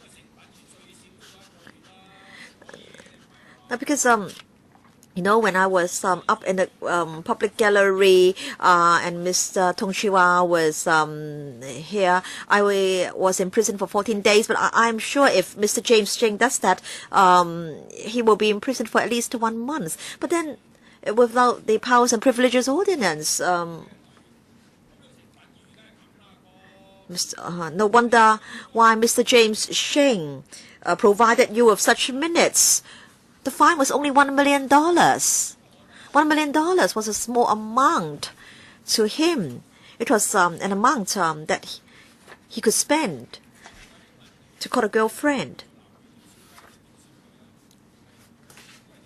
Now, I think it's reasonable for Miss Emily Lau to ask you to consider suspending ATV's license. And the chairman is saying that in fact the renewal will be very soon. And then this Lui King Pan. Now he used to work in Ta Kung Pao, and don't think that I do not know the operation of Ta Kung Pao. I think Raymond Wong also knows the operation of Ta Kung Pao. And then the draft is made, and then the draft is submitted to those speaking Putonghua. And you are, and this person is now in control of ATV. Now, Raymond Wong, do you still appear on ATV programs? Of course not, because the viewership is low. Now, Mr. Ho, I am very frank. I'll honestly tell you this. Now, when you issued them the license, they didn't listen to you. Now you are now levying sanction. They again probably won't listen to you. Now,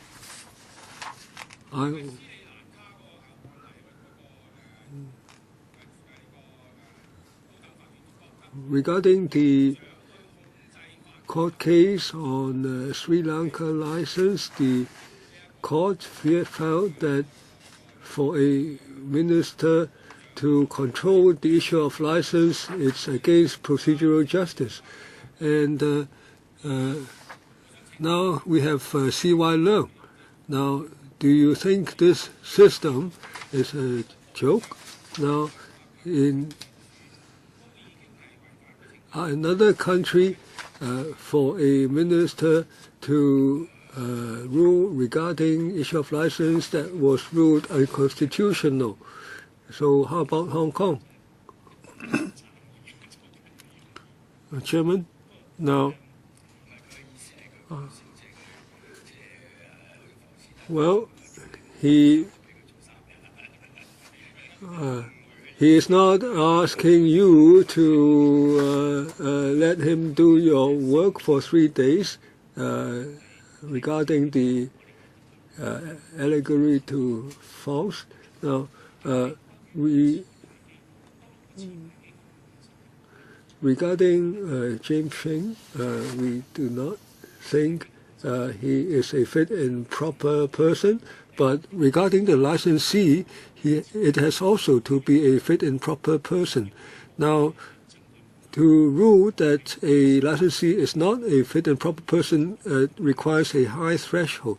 In our report, we do have a section on whether the licensee is a fit and proper organization, fit and proper person. We have not reached that level, so we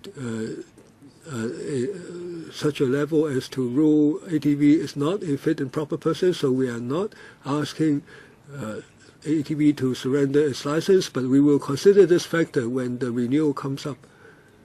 Mr. Leung, now,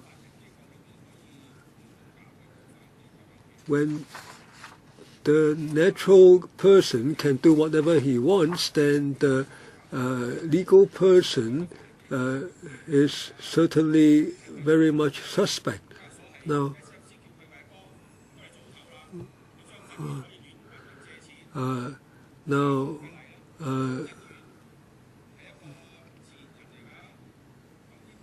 Chung Chun-yun is a natural person, and yet we have a case where he we have this. So this is an example of licensee or of a fit and proper person. This was correct.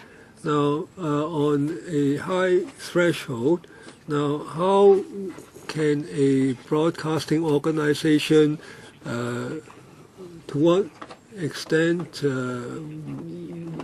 will the misbehavior be for an organization to be ruled not a fit and proper person? We have to look at the past records.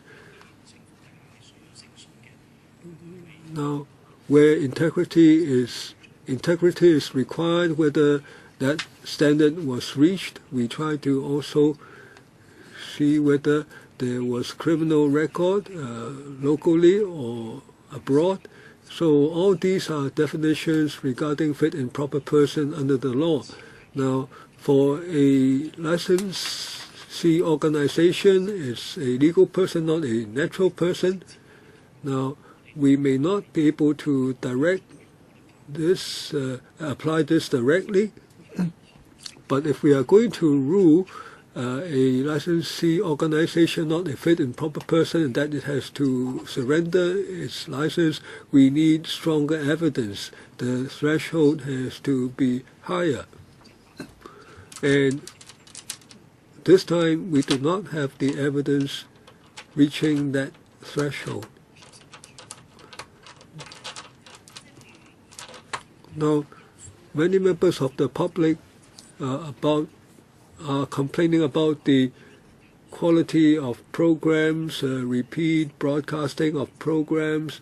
Now, will such complaints affect your decision about fit and proper person? Of course, program quality, past investment, future investment committed, all these are factors that we would consider in looking at a renewal application. Now, the decision is that Mr. Wong Ching can no longer manage ATV. If it's managing behind the scene, how would the authorities ensure that doesn't happen? Under the law, we have the power to demand evidence from the persons concerned if we receive complaints or information or that on someone improperly managing a licensee organization. We will conduct investigation. It's now difficult to say hypothetically what we would do, but I believe we would have the suitable power to investigate. Next, Mr. Charles Mok. If I remember correctly, the report mentioned, it was reported that Mr. James Shing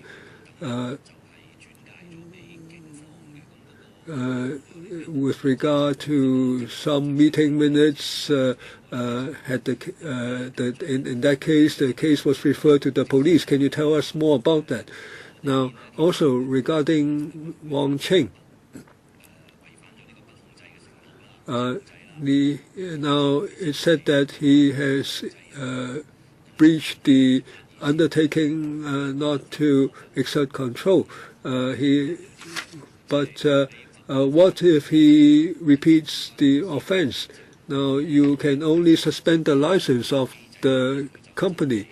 Now, as for Wong Ching personally, is he now bearing no more responsibility? So on page 14 of the document, 29(3), you said that he has breached the undertaking of no control. So if you have to make an assessment of whether he is a fit and proper person in the future, then you will take that into account. Now he is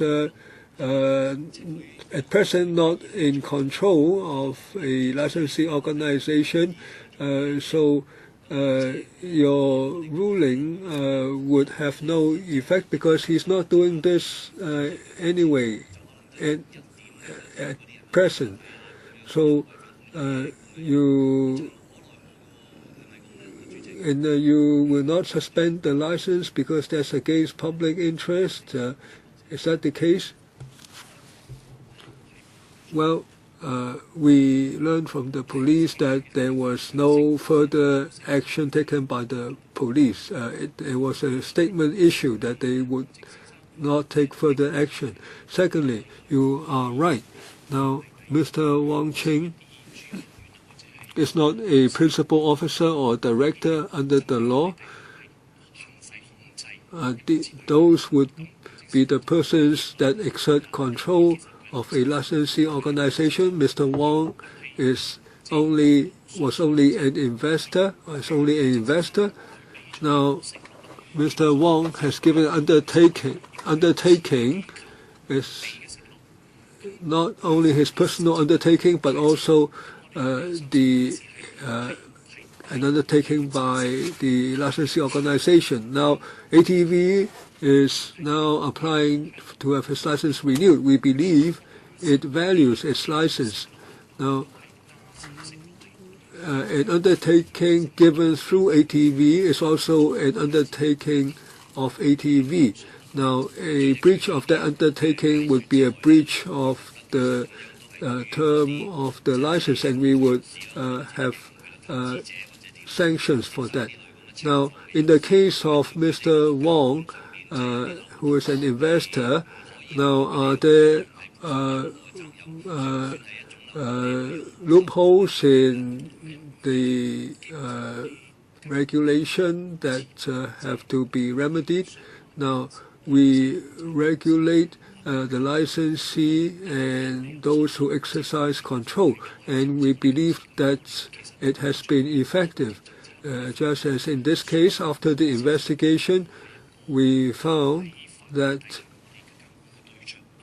Mr. Wang is not an object of our regulation under the law, but ATV has an obligation in regard of Mr. Wang, and he has to comply with it too. Next, Ms. Claudia Mo, 2 minutes.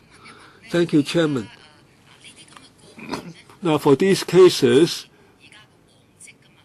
they constitute track records of ATV if they, as they apply for renewal of license.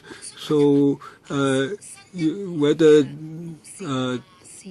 the standards were reached, etc., it's all part of the record.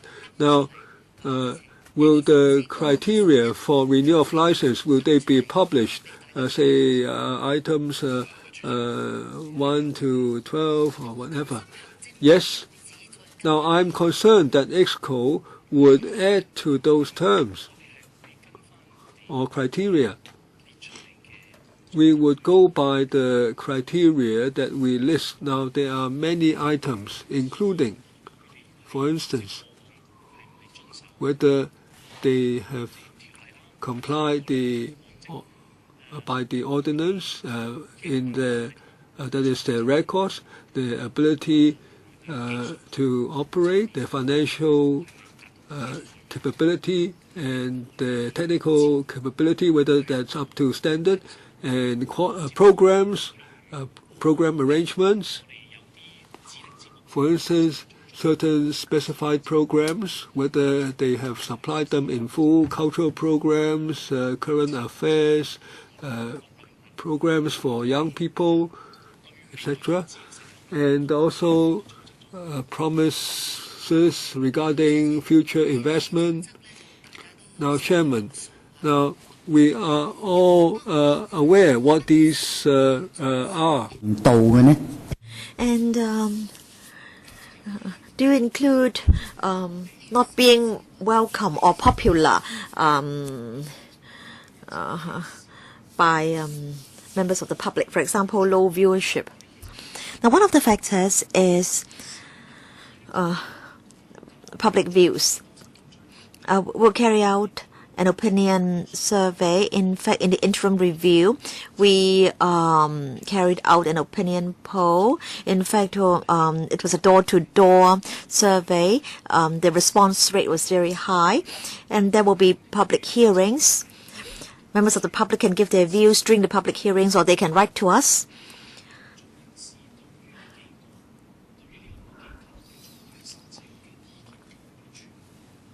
So we'll take into account public views concerning the license renewal application. Mr. Leong Kwok Hong, 2 minutes.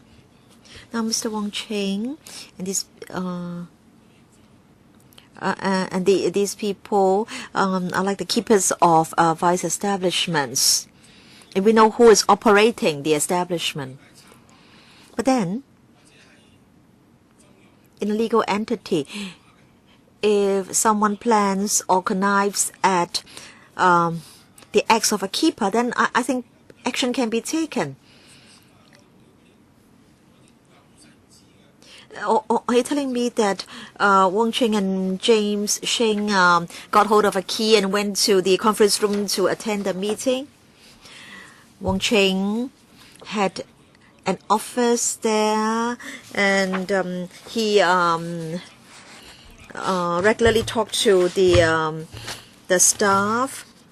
Now, if the police arrest the keeper, and if the keeper says, okay, I can be imprisoned, but then if the keeper tells the police who is controlling the vice establishment behind the scene, then will the police try to arrest this person behind the scene? So, Mr. Ho, is it that you don't have the investigative powers? You know, who are you talking about? Because the keeper is James Sheng.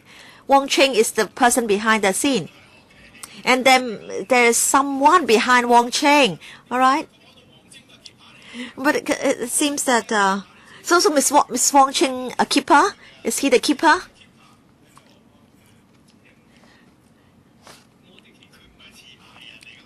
But then he is not the licensee. How can he be the keeper?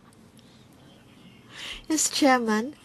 Can I just copy your answer? So in other words, you can't do anything about him. You can't punish him. You can't punish him, but in fact, he controls the organization. But, you know, our powers come from the law, so we have to comply with the law. What if Wong Cheng repeats the violation and controls CTV again? What will you do? If there is such an allegation, we'll carry out another round of investigation. Charles Mock. Mr. Wong Cheng is an investor, and you can only fine or punish the corporation and not an individual. Now, in the license renewal application, if Wong Cheng applies to be or to continue to be an investor because he has to put money into the organization from time to time, is it that if he wants to maintain or retain this status, he has to get your approval? No? No need? So in other words, for persons who have committed such acts, if they want to continue to invest in an organization, there is nothing you can do about it. Now, investors are not really regulated under the ordinance.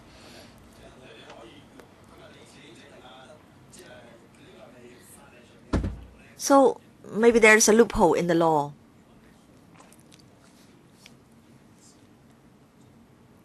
Concerning the persons who control the organization, directors, shareholders, there are provisions regulating this. But if there's someone who is neither a shareholder nor a director who exercises control, is not a principal officer, then of course we can carry out investigation. But then he has given you an undertaking, right? So he's not a person that you don't know, and yet you can't control his behavior. And whatever he does, he will not be caught. He will not be punished. And so my layman view is that there are really loopholes in the law. Now, the law targets those who exercise control over the organization. And I think we really need to strengthen regulation in this regard. Xin Chung-kai. Section 11 of the Broadcasting Ordinance talks about renewal of licenses, and this section is rather complicated. Chairman, is it that again you'll be giving recommendations to the CE Council, and then the CE will consider a basket of factors and will make some decisions? Yes, we'll make recommendations to the CE Council next year in the third quarter. Before the end of the year, we will submit our recommendations to the EXCO, because we have to allow for about a year for the renewal process. So will the CA consider a basket of comments or the comments of a particular person? We've already talked about a series of factors that we will take into account. All right. This meeting has gone on for 2 hours, 40 minutes. And I think we're